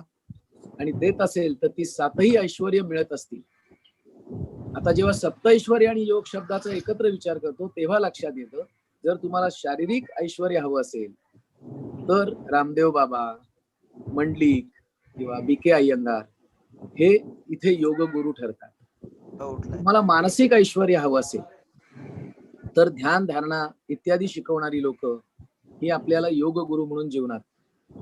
मग बौद्धिक ऐश्वर्य हवं असेल तर मला चिन्मयानंदांची आठवण येते, गौतम बुद्धांची आठवण येते. काय ताकदीची क्लॅरिटी, ओशो रजनीश, काय क्लॅरिटी एकेका गोष्टीची. रमेश बालसेकर, अरे बोलायचंच नाही काही कोणी पुढे, इतकी क्लॅरिटी. आणि किती विनय हे सगळं सांगताना, बाप रे. काही विनोद करायचा तर स्वतःवर करायचा, दुसऱ्यावर नाही. कशी शैली आहे या लोकांची सगळी. नंतर सामाजिक ऐश्वर्य, नाना धर्माधिकारींचं, पांडुरंग शास्त्री आठवलेंचं सोशल रिचनेस बघा. अरे बाप रे. चिन्मयानंदांचा पण सोशल रिचनेस बघा, एवढा काय परिवार आहे यांचा, आणि किती माणसं आहेत, काय रे बापरे. मग इकॉनॉमिकल रिचनेस, मग आर्ट ऑफ लिव्हिंग मध्ये जाऊन बघा की लक्ष्मी काय असते आणि कसं ते सगळं आर्थिक गणित मॅनेज होतं व्यवस्थित. म्हणजे असे वेगवेगळे. नंतर इमोशनल रिचनेस बघा तुम्ही, तर कृष्णा कॉन्शियसनेसची कुठलं ती चळवळ, नाव विसरलं, श्रीपाद श्रील प्रभू ते त्यांची इस्कॉन. तुम्हाला इस्कॉन मध्ये इमोशनल रिचनेस, अरे काय भक्ती म्हणजे काय, भक्ती वेदांतच त्यांचं नाव होतं, तो दिसतो. म्हणजे आणि स्पिरिच्युअल रिचनेस, मग तिथे तुम्ही रमण महर्षींकडे जा, निसर्गदत्त महाराजांकडे जा, अनेक असतील, मला 1-2 ही काही नावं माहिती आहेत की ज्यांच्याकडे स्पिरिच्युअल रिचनेस आहे. मग ही आता योग गुरु हे ठीक आहे, पण मग मला यातलं काय हवं आहे? आता स्पिरिच्युअल रिचनेस मिळाला तर सगळं मिळतं, पण फिजिकल रिचनेस मिळाला म्हणजे इमोशनल मिळेल असं नाही, इकॉनॉमिकल मिळेल असं नाही. पण spiritual richness is a package in complete package in it self. आणि मला असं वाटतं की ते हे GSS चाललंय. असा तो एक ऐश्वर्य मिळवायचं की ज्याच्याने सगळी ऐश्वर्य अशी पायाशी लोळून घेतील आपोआप. कारण मग विवेक जागृती आहे, बोध आहे, आणि त्यातनं गोष्टी घडतात. स्मिता, मग थांबतो आता. माझी बरोबर या संदर्भात पहिलं म्हणजे योगान उज्जयती इति योगः, हे पहिलं व्याख्या. आपण प्रत्येक जण जो कोणी परमात्म्याची आत्म्या रूपात असताना योग करतो म्हणजे जोडला जातो, तो प्रत्येक जण योगीच असतो. पहिली व्याख्या. आता ह्या संदर्भात मला काही गोष्टी सांगायच्या. जोत सिल्वा माइंड कंट्रोल मेथड म्हणून एक पुस्तक आहे. त्या पुस्तकात मी एक गोष्ट वाचली की मेंदूच्या 4 प्रकारच्या स्पंदन लहरी असतात, अल्फा, बीटा, थीटा आणि गॅमा. तर ही जी बीटा मेंदूची वेव्हलेंथ आहे ती म्हणजे जागृत अवस्था. अल्फा म्हणजे आपण प्रत्येक जण जेव्हा आपण झोपतो तेव्हा 2 तासाची प्रत्येकाची सायकल असते. त्या 2 तासाच्या सायकल मध्ये आपल्या शरीरातली प्रत्येक पेशी, जसं आपण मोबाईल फोन चार्जिंगला ठेवतो त्याप्रमाणे आत्म्याच्या एनर्जीवर प्रत्येक पेशी ही चार्ज होत असते आणि ती मेंदूची जी वेव्हलेंथ आहे ती अल्फा एनर्जी आहे. थीटा ही एनर्जी अनेस्थेशिया सारखी आहे. जेव्हा तुम्हाला अनेस्थेशिया दिला जातो लोकल किंवा लॉंग टर्म, त्यावेळेला तुमच्या मेंदूकडे ज्ञानेंद्रियांनी येणाऱ्या संवेदनांचं दुःख किंवा भावना तुम्हाला पोचू शकणार नाही, त्या जाणीवा होऊ शकणार नाही. अशा प्रकारची जी वेव्हलेंथ असते त्याला थीटा म्हणतात. आणि चौथी असते ती गॅमा किंवा तुम्ही म्हणू शकाल की ज्या प्रकारे विवेकानंदांना 13 दिवस दगडावर जेव्हा ते साधना करत होते त्यावेळेला त्यांना अन्न पाणी काही गरज नाही पडली, फक्त कॉस्मिक एनर्जीवर ते 13 दिवस जिवंत होते. ती जी त्यांनी एनर्जी घेतली ती त्यावेळेला ते गॅमा मध्ये होते. किंवा आपण आपल्या जागृत अवस्थेच्या अवस्थांमध्ये म्हणू शकतो की कोमामध्ये फक्त सलाईन लावून ठेवून देतात, तो माणूस जिवंत असतो पण त्याला बाकीच्या बाह्य जगातलं ऐकू येत असतं असं म्हणतात आणि इतर त्याला काही गरज नसते. तर ह्या ज्या 4 वेव्हलेन्स आहेत मेंदूच्या त्या ह्याच्याशी हे संदर्भात आहे. तर आपण ज्या प्रकारे कोणताही मोबाईल टेलिफोन हा चार्जिंगला ठेवतो त्या प्रकारे आपल्याला आपल्या शरीरातली प्रत्येक पेशी ही आत्म्यावर चार्ज करायला लागते. म्हणून त्याचे प्रकार अनेक आहेत. एक तर तुम्ही दररोज रात्री जेव्हा झोपता तेव्हा 2 तासाच्या सायकल मध्ये रिचार्ज होता, किंवा तुम्ही जर जाणीवपूर्वक ध्यान केलं तर ध्यानामध्ये तुम्ही मेंदूला अल्फा लेवलला जायला शिकता. त्याच प्रकारे आता मी एक आणखीन एक माझी संस्था आहे त्याच्यात मी देवाचा प्रकाश घ्यायला शिकते. तर त्याच्यामध्ये त्यांनी असं केलं की if you will learn to tune in to your mind to go to alpha level you can transmit the light through the hands of your hands. म्हणजे काय तर तुम्ही त्या ज्योतिर्वा माइंड कंट्रोल मेथड मध्ये त्यांनी साधी सोपी पद्धत सांगितली की 1 ते 100 आकडे तुम्ही उलटे म्हणा, 100 ते 1 आकडे म्हणा आणि तुम्ही तुमच्या मेंदूला असं हे करा की तू आता अल्फाला पोचशील. हे सवयीचा भाग आहे. आणि हे जर तुम्ही असं जर समजलं तर तुम्ही आपला मेंदू जागृत अवस्थेत अल्फाला घेऊन जाऊ शकता. आणि जर तुम्ही अशा प्रकारची अल्फा एनर्जीला जाऊ शकलात तर तुम्ही ध्यान किंवा अशा प्रकारे जेव्हा तुम्ही जागृत अवस्थेत प्रयत्नपूर्वक अल्फाला जाल तर तुम्हाला झोपेची आवश्यकता कमी लागते, कारण तुमचं शरीर हे अल्फा एनर्जीने जिवंत अवस्थेतच तुम्ही घेऊन जाता. आता ह्याच्यातली जी थीटा लेवल आहे त्याची त्यांनी टीप दिलेली ते मला आता पटतंय. त्यांनी असं दिलेलं की 30 पीक प्रत्येक स्त्री बाळंतपणाच्या वेळी ऑटोमॅटिकली थीटा लेवलला जाते. मग मला कळलं अरे हा, म्हणजे मला बाळंतपणाच्या वेळेला कमी जास्त ज्या वेळा येतात त्याला कारण म्हणजे प्रत्येक स्त्रीचा मेंदू हा जर थीटाला पोचू शकला नाही तर त्या प्रकारे तिला कमी जास्त दुःख जाणवतं. दुःख सर्वांना एकच असतं, पण ज्या स्त्रीला सहजगत्या थीटाला जाता येतं तिला त्या वेदना किती जाणवतात असा फरक जाणवतो. तर आता मी तुम्हाला एक हे आउट ऑफ द वे जाऊन वेगळं हे असं सांगितलं की जर तुम्ही योग साधलात तुमचा आत्म्याचा किंवा तुमच्या शरीरातल्या प्रत्येक पेशींना जो आत्म्याशी आपल्या शरीरातल्या आत्म्याशी जो आपल्या शरीरातल्या चैतन्य शक्तीचं पॉवर स्टेशन आहे, तर हा जो आहे तो योग आहे. मग तो तुम्ही कुठल्या प्रकारे साधायचा हा तुम्हीच ठरवा. पण जो अशा प्रकारे योग म्हणजे जोडतो आपल्या प्रत्येकातल्या शरीरातल्या पेशींना आपल्या चैतन्याशी, म्हणजे जो आपण परमात्म्याचं स्वरूप या शरीररूपी मंदिरात बंदिस्त आहोत त्याच्याशी जोडतो, त्यावेळेला तुम्हाला ती एनर्जी त्या. आणि म्हणूनच ह्याच कारण असं आहे की जेव्हा तुम्हाला कुठलाही शरीराचा एखादा अवयव एका शरीराहून दुसऱ्या शरीराला जर ट्रान्सप्लांट करायचा असेल तर जोपर्यंत ती शरीराची पेशी जिवंत आहे एका चैतन्यावर ती जिवंत असताना ती जर दुसऱ्या शरीराच्या चैतन्यावर ट्रान्सप्लांट केली तरच ती जिवंत राहू शकते. त्या कालावधीत तिला ट्रान्सप्लांट करायला लागतं असं मला वाटतं. तर माझ्या वाचनात हे जे अल्फा, थीटा, बीटा आणि गॅमा हे जे 4 मेंदूचे प्रकार आणि आपल्या ह्या आध्यात्मिक ज्या म्हणजे आपण म्हणू जागृती, तुर्या, सुषुम्ना आणि समाधी वगैरे काय ज्या कंपॅरिझन करता येईल त्याची, तर एक असं मनात एक आलं म्हणून. जय गुरुदेव.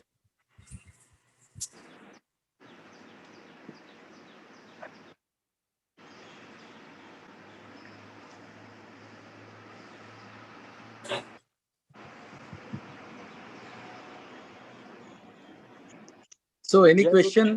काही जय विचारायचंय, गुरुदेव. सांगायचंय? जय गुरुदेव स्मिता मा.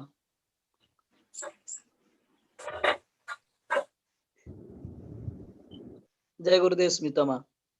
जय गुरुदेव. जय गुरुदेव. हे परकाया प्रवेशाच्या बाबतीत काय म्हणता येईल? परकाय प्रवेशच्या बाबतीत मी असं सांगू शकेन की हे जे आपण जेव्हा एखादं शरीर सोडतो तर त्यावेळेला ना तर शरीरात जो आत्मा बंदिस्त असतो तो आपल्या आत्म्याबरोबर आपल्या शरीराची 4 शरीर आहेत. स्थूल शरीर, सूक्ष्म शरीर, कारण शरीर, महाकारण शरीर आणि त्याच्या पलीकडे आत्मा. तर जोपर्यंत तुम्ही दररोज रात्री स्थूल आणि सूक्ष्म ही 2 शरीर सोडत नाही तोपर्यंत तुम्हाला झोप येत नाही. म्हणजे जो नित्य प्रलय म्हणतात. म्हणजेच काय, तर तुमच्या शरीराला एखादी वेदना आहे तर ती वेदना तुम्हाला झोप घेऊ देत नाही, किंवा तुमच्या मनात चिंता, काळज्या असतात तेव्हा म्हणजे तुम्ही सूक्ष्मात असता. जोपर्यंत तुम्ही चिंता काळज्या सोडत नाहीत, म्हणजे सूक्ष्म शरीर सोडत नाही, तोपर्यंत तुम्ही परत निद्रेला जाऊ शकत नाही. म्हणजे स्थूल, सूक्ष्म, कारण आणि महाकारण. त्यातलं महाकारण हे आपल्या गुरुशी असतं आणि कारण हे आत्मिक शरीर आपण म्हणू शकतो. म्हणजे 3 शरीर असतात, एक फिजिकल बॉडी, एक मेंटल बॉडी आणि एक सोल बॉडी. आणि त्याच्या पलीकडे तो सोल, प्युअर सोल, म्हणजे आत्मिक शरीर, आणि आत्मिक शरीराच्या पुढे ते चैतन्य परब्रह्म. तर आता असं असतं की आपल्या शरीराला, प्रत्येक शरीराला एक ओरा असतो. ओरा म्हणजे काय, तर आपल्या प्रत्येकाच्या शरीरातनं एक प्रकारच्या स्पंदन लहरी बाहेर पडत असतात आणि त्या स्पंदन लहरींमध्ये जर कोणी आला आणि त्या स्पंदन लहरी दुसऱ्याला आवडणाऱ्या असल्या तर त्याला तो माणूस आवडतो, नसेल तर नाही आवडत.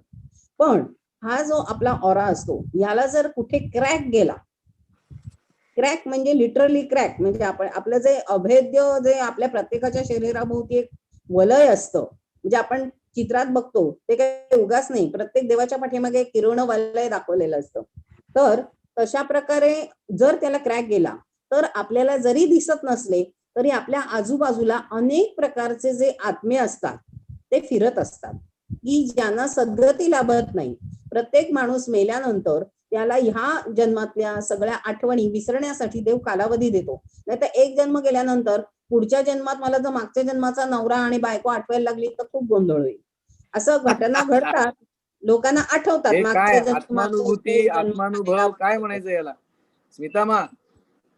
हा, या सगळ्याला आत्मानुभूती म्हणायचं, आत्मानुभव म्हणायचं, आत्मज्ञान म्हणायचं, नाही, काय हा माझा म्हणायचं? सगळा प्रकारचा अभ्यास चाललेला आहे, कम्प्लीट ही अभ्यास. म्हणजे माहिती आहे, दिस इज इन्फॉर्मेशन. सर्वात एक शेवटी सांगू का, की शेवटी माणसाला लोभ असतो, कितीही चांगल्या गोष्टीचा कुठल्या असला तरी माणसाला? लोभ असतो. कुठल्या माणसाला? आता म्हणजे साधी एक गोष्ट सांगते की मी आणि माझा नवरा, आम्हाला दोघांना पटवून घ्यायचा आहे. माझ्या नवऱ्याला आवाज आवडत नाही. आता मी हे जे सगळं लावून आणि ठेवते आपल्याकडे त्याला आवाजाशिवाय दुसरं काही नाही, अशी झाली गंमत. हा म्हणजे काय आवाजाची बरोबर की म्हणजे नाही? आता मला हे जर गीता वाचन ऐकायचं आहे तर मी माझ्या किचन मध्ये काम करताना गीता वाचन माझं चालू असतं. मग माझा नवरा म्हणणार मी आलो की माझा तुझा आधी तो very good, very good. Mobile phone. Nilesh तुला परत पाय प्रवेश आता जमला का रे? आता प्रश्न असा व्हायला लागला नाही की थांबा, अहो काय माझं आणि झालंय माझ्या नवऱ्याचं भांडण कशाच्या पायी व्हायला स्मिता लागलं, मॅडम, माझ्या लोभापायी. स्मिता मॅडम, कुठला लोभ? हो मला स्मिता गीता मॅडम, वाचन अहो ऐकायचा त्या लोभ. निलेशला परकाया प्रवेशामध्ये इंटरेस्ट आहे, हम्म, मुंबईच्या फ्लॅट मध्ये घुसण्यात इंटरेस्ट नाहीये. हा. हा म्हणजे तर तुम्ही ऐका, राहता तुम्हाला तिथे नाही, सांगते, तो जर घुसतोय, तुमचा तो ऑरा म्हणतोय मला दुसऱ्याच्या शरीरात घुसायचंय, ऐका, त्याच्याबद्दल जर तुमचं तुमचा काय? ऑरा वीक असेल तर हा. तुमच्या ज्या भावना असतात त्या भावनाला अनुकूल असे आत्मे तुमच्या शरीरात प्रवेश करतात, त्याला परकाया प्रवेश म्हणतात. अच्छा आणि अच्छा, म्हणूनच म्हणजे ते आपण करू शकत नाही, दुसरे आपल्यात घुसतात, त्याला परकाया प्रवेश म्हणायचा. हा, मग त्यांना तुम्ही एक प्रकारे करू शकता की तुम्ही त्या शरीरात घुसलेल्या आत्म्याला तुम्ही सांगू शकता की अरे बाबा तू इथे थांबू नकोस, तू तुझ्या धामी जा आणि तुझी साधना कर. बरोबर, आणि म्हणजे माझा आत्मा आणि त्याचा आत्मा वेगळा आहे आणि 2 आत्म्यांमध्ये संवाद चाललाय आता. गेट आउट ऑफ हो. माय हाऊस असं तो होम नाही मला आणि असं सांगतो. घडतं आणि हे मी माझ्या डोळ्यांनी बघितलेलं आहे. निलेश, आता परकाय प्रवेश हा त्याला द्वैतातला सायन्स विषय झाला बरं का रे. नाही निलेश, म्हणजे त्याच्यात सायन्स असं निलेश, पण निलेश, म्हणेल, निलेश. ऐका, सायन्स त्याच्यात म्हणेल की नाही त्याचं ते काय दोन हा प्रकारचं नाही, मानसिक अहो मला सायंटिफिकली निलेशची काळजी आहे. दोन उपभोग वगैरे निलेशला असं असेल म्हणत मला असतील. निलेशची काळजी आहे हो जरा, म्हणून त्याला बोलतोय की आता सायन्स त्याला परकाया असंही म्हणत प्रवेश, असेल, नाही सायन्स त्याला असंही परकाया म्हणत असेल की प्रवेश माणूस म्हणजे दोन तो पर प्रकारे जिवंत आहे, मी असतो. इकडे एक आहे आणि मी त्याच्या कायेत प्रवेश करतो, तो माझ्या कायेत, म्हणजे इथे द्वैतातल्या गप्पा चाललेत, असा त्याचा अर्थ होईल का? नाही नाही निलेश, ऐका, निलेश थांबा, निलेशला सांगू देऊ जरा, तो आमचा खूप जवळचा माणूस आहे, प्रेमळ आहे, त्र्यंबकेश्वरचा चांगला काय डिव्हाइन सोल आहे, आणि त्याच्या नाही डोक्यात जर आपण परकाया ते ज्याला प्रवेश असं काही आलाय ऐका, तर ते दॅट इज जे a serious thing to be dealt with. नाही ज्या वेळेला गुरुदत्तांच्या पवित्र ठिकाणी तुम्ही जाता तर ते आत्मे तुम्हाला त्यानं शरीर सोडायला लागतो.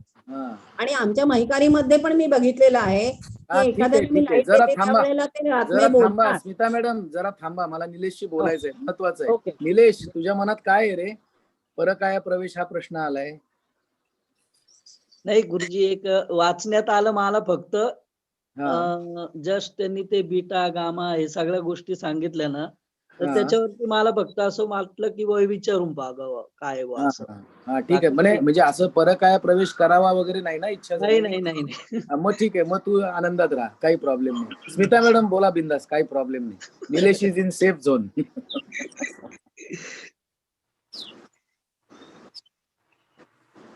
निलेश, कारण निलेश या शब्दातच लगेच आपण अभ्यास करू शकतो. पर काया म्हणजे दुसऱ्याचं शरीर, त्याच्यात मी प्रवेश करणार, पण मी म्हणजे कोण प्रवेश करणार, असा प्रश्न स्वतःला विचारायचा लगेच. कोण कोणात प्रवेश करतोय? इथे सगळं आहेच ना, म्हणजे मी काही वेगळा आहे का मी त्याच्या शरीरात प्रवेश करणार, ही काय भानगड आहे? तर हे सगळे अलीकडचे खेळ आहेत, हे अलीकडचे खेळ आहेत. आणि जीएसएस आपण ज्या ताकदीने आता हा कॉल पण पुढे नेतोय ना, या विद्यमानी काल आमची ट्रस्टी आणि सगळ्या टीमची मीटिंग होती, तर विद्यमानचं रेकॉर्डिंग प्रत्येक माणसाने ऐकावं, काय नक्की जीएसएस आहे. अफलातून आहे, अफलातून. ते आता अशी व्यक्ती जेव्हा बोलते ना, त्यावेळेस ते मी घराघरातल्या योगी स्त्रिया म्हणतोय ना, तेवढंच नाही तर तिथे ज्ञानयोगाची जोड आहे त्यांची. She understands and she experiences and then she delivers. त्यामुळे तो कॉल ऐकण्यासारखा होता. मला कालची मीटिंग ही मला जीएसएसच्या शिबिरापेक्षा आणखीन पॉवरफुल वाटत होती. मी काल रात्री आल्यावर परत सगळं ते ऐकलं, त्याच्या नोट्स काढलेत आणि आता त्याच्यावर काम सुरू केलंय. तर आता इथे आपण ह्या कॉलवर बेसिकली अद्वैताच्या दिशेने आपण चाललोय, आपण द्वैताच्या गप्पा इथे मारण्यासाठी नाही जमलेलो. So we are trying to go beyond science, cause effect relationship. मग काय भूतबाधा असं एक शब्द येईल. आता परकाया प्रवेश आला की तो पण येईल. हा सगळा प्रकृतीतला खेळ आहे आणि आपण बियॉन्ड प्रकृती चाललोय, याची जाणीव करून देण्याकरता मी आता मध्ये या मोठ्या काय मंडन मिश्र आणि शंकराचार्यांचे कसे महत्वाचे मुद्द्यावर चाललं होतं, त्याच्यात मी तोंड घातलं मध्ये आता ह्याची. कारण या कॉलचा उद्देश द्वैतातल्या संदर्भात नाहीये, तो अद्वैता संदर्भातला आहे. त्यामुळे कितीही इन्फॉर्मेशन आणि कुठेही माहिती आपल्या कामाची नाहीये, कारण ती माहिती मला मुक्त करणार नाहीये. फक्त आत्मविद्या मुक्त करते, माहिती मुक्त करत नाही. Any quantum of information cannot liberate you. आता जीएसएसचं पहिल्यांदाच मॅन्युअल तयार झालंय आणि ते मॅन्युअल या सगळ्या टीचर्स समोर जेव्हा मांडलं, तर त्यांच्याकडे जाण्यापूर्वी मी विद्यमांना म्हटलं काहीतरी लिहा या मॅन्युअलच्या वरती, कारण त्यांचं मेजर कॉन्ट्रीब्युशन. त्यांनी काय लिहिलं मी वाचून दाखवतो फक्त. ओम श्रीपाद राजम शरणम प्रपद्य असं वर लिहिलं, कारण आता त्यांचं ते काय चालू आहे त्या संदर्भातलं. पुढची वाक्य खूप महत्वाची आहे. सत्य शोधनाच्या मार्गावरील प्रवासींसाठी मित्र, तत्वज्ञ, वाटाड्या अर्थात मितवा. आता इथे काव्य पण आहे, रसिकता पण आहे, तत्वज्ञान पण आहे, सगळा मालच आलाय या पहिल्या वाक्यात. आता पुढे, या मार्गावर चालण्यासाठी लागणारी 2 पावले, प्रामाणिकपणा आणि धाडस. हे सार आहे बरं का, ते जीएसएसच्या काही गोष्टींचं सार त्या सांगतात. या पावलांना आधारभूत होणारे 2 गुण, श्रद्धाभाव आणि सत्वशील वृत्ती. आणि त्यासाठी सत्व म्हणजे काय कळायला थोडा काळ जातो. या प्रवासातला पहिला टप्पा साक्षी भाव, या प्रवासातला दुसरा टप्पा विवेक जागृती, या प्रवासातलं गंतव्यस्थान अर्थात कैवल्य. आणि खाली लिहिलंय त्यांनी सा विद्या या विमुक्तये. त्यामुळे कोणी आपल्याला काही माहिती दिली आणि ती माहिती नंतर आपण जर अंतर्मुख व्हायच्या ऐवजी बहिर्मुख झालो तर स्वतःला वाचवा. You are going in a trap. No information can liberate you. This is my truth. I guarantee. दुसऱ्यांचं सत्य, दुसऱ्यांची माहिती तुम्हाला मुक्त करू शकत नाही. आणि त्या विद्यामध्ये आत्मविद्या ही सर्वश्रेष्ठ मानली गेली आहे. त्याच्यावर काही नाहीये. ती मुक्त करते. आणि लकीली या वाचनामध्ये आणि त्या GSS मध्ये कोणतरी विद्या नावाचा आहे. हा विनोदाचा भाग सोडून द्या. पण असं ज्यावेळेला जाणीव शुद्ध असते ना, जाणीव योग्य, त्यावेळेला असं बाहेर येतं. हे लिखाण बुद्धीतनं नाही आले, हे लिखाण मनातनं नाही आलेलं, हे अस्तित्वगत लिखाण आहे. हे यांच्याकडनं कोणीतरी लिहून घेतलंय. यांनी नाही लिहिलेलं, व्यक्ती म्हणून विद्यानी नाही लिहिलेलं ते. असा आपल्याला काही विचार करता येऊ शकतो, जाणवू शकतो. त्यामुळे ती विचारांची जी बडबड आहे, माहितीची बडबड आहे ना, याच्यापासून स्वतःला वाचवा कायम. मग ती तुम्ही करत असा नाही तर दुसरा करत असो, हे तुम्हाला मुक्त करणार नाही. तुमच्या मनात आणखीन 50 प्रश्न निर्माण करेल. आणि GSS म्हणजे प्रश्न संपवण्याचा कार्यक्रम आहे, उत्तर शोधण्याचा नाही. So on this call, we do not want any information at all. We are going after self-realization. त्यासाठी हे चालू आहे. आणि याच पद्धतीने इथे सगळ्यांनी कॉन्ट्रीब्युट करा या यज्ञामध्ये, अशी सगळ्यांना विनंती आहे. थँक्यू निलेश.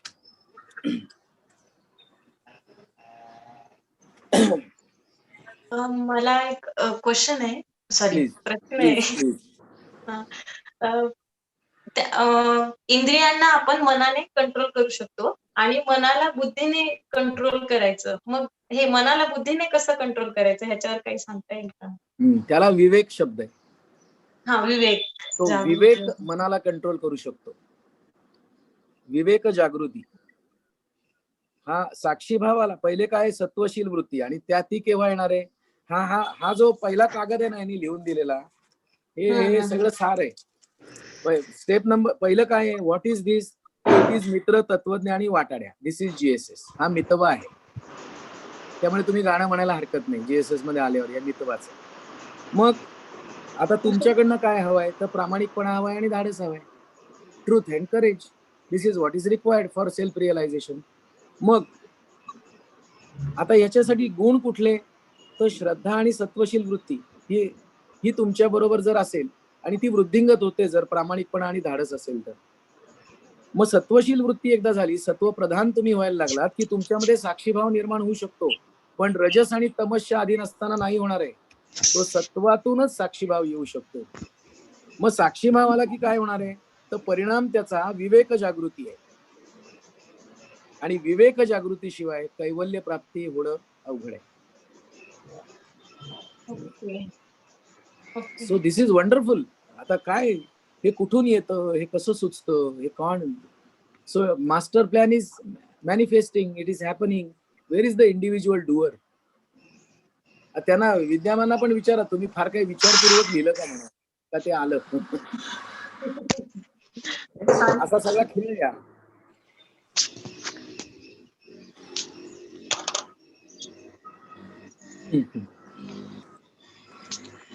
आता पुढचं GSS 21 तारखेला आहे याच महिन्यात. सकाळी 11:30चं रिपोर्टिंग आहे. तुम्हाला आता अस्वस्थता आली असेल तर 21 तारखेला या. आणि कोरोना की ऐशी की तैशी असं आम्ही प्रत्येक शिबिरात म्हणतोय. आणि शिबिरातनं गेलेल्या एकालाही कोरोना बाधा झालेली नाही आतापर्यंत, लॉकडाऊन मध्ये पण. तेव्हा आता तुम्ही समजा येत ना काय समजायचं असेल तर. पण तुम्हाला झाला तर माझा गळा धरू नका. हे ज्याच्या त्याच्या सामर्थ्याचा प्रश्न आहे. त्याला इम्युनिटी म्हणतात हल्ली. आता चांगला शब्द आहे.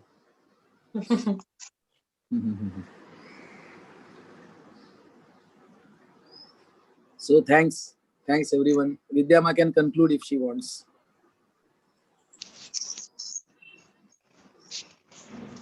व्यंकटेश कुछ मिला क्या नया? हो. त्या मॅन्युअलच्या वर लिहिलेलं. हो हो हो हो. म्हणजे आपण जर आपल्याला सावध पुन्हा असलो ना, जागे असलो आणि अभ्यास प्रक्रियेत असलो तर असं वरचं पान पण खूप काही देऊन जातं. बरोबर.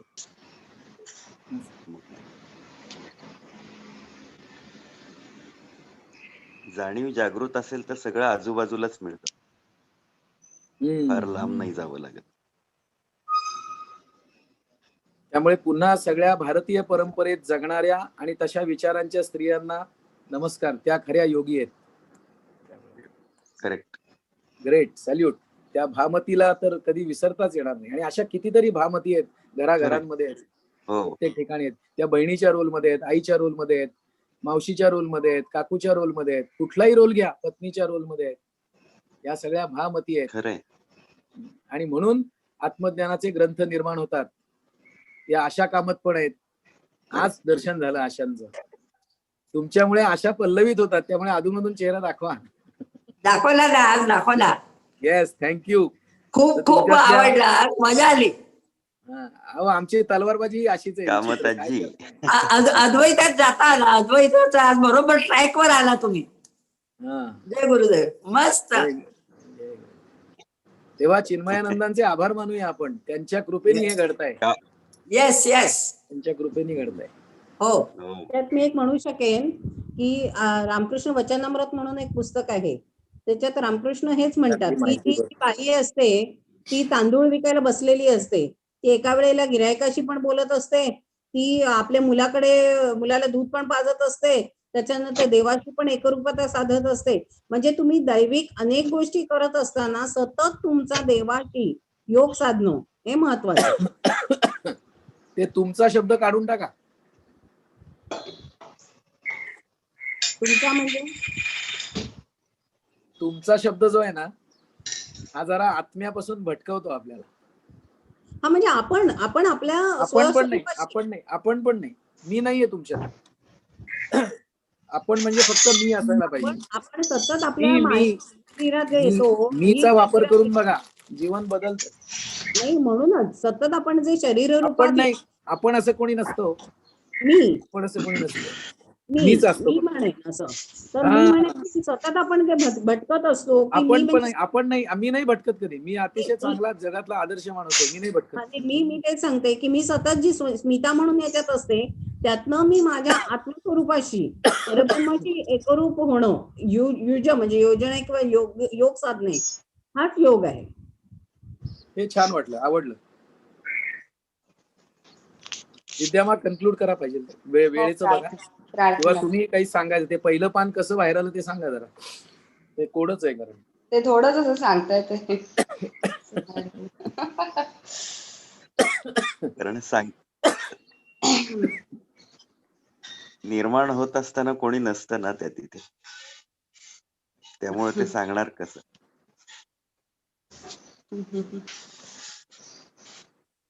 आणि कोणी असेल तर निर्माण होत नाही.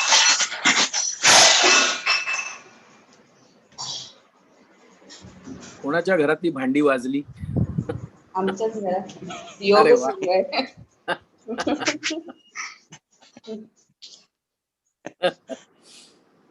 योगाची एक छान व्याख्या आणखी एक आज मिळाली की दुःखापासून वियोग म्हणजे योग आणि आत्मस्थितीमध्ये आत्म्यामध्ये स्थित होणं म्हणजे योग. म्हणजे इंद्रियजन्य जी दुःख आहेत, सतत इंद्रिय जी बाहेर जात असतात आणि त्या गोष्टींचा जो मोह असतो बाह्य वस्तूंचा, त्या मोहामध्ये सतत अडकत असतात आणि त्या वस्तू किंवा त्या गोष्टी प्राप्त व्हाव्यात म्हणून धडपडत असतात.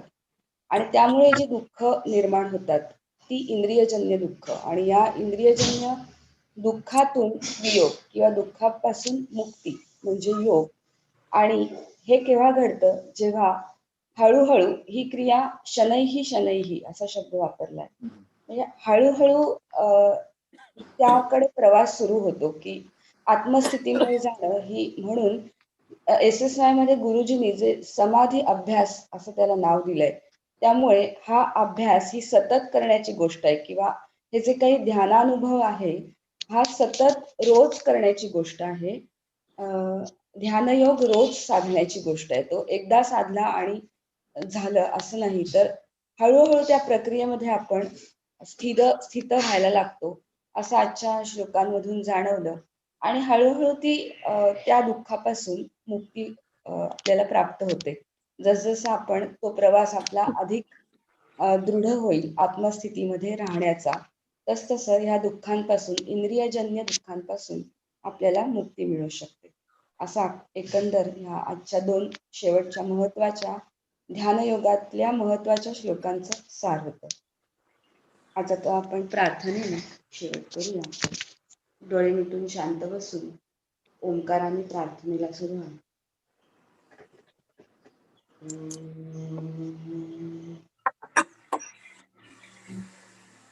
असतो मा सद्गमय तमसो मा ज्योतिर्गमय मृत्योर्मा अमृतं गमय.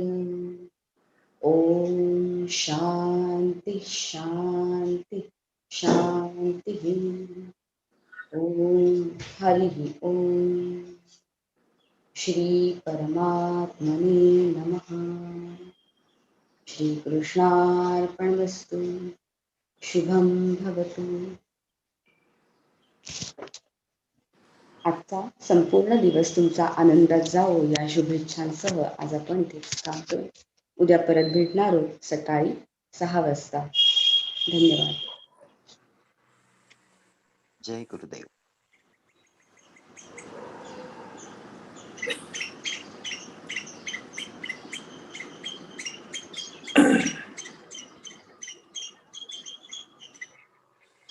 जय गुरुदेव. जय हिंद. जय गुरुदेव. जय गुरुदेव.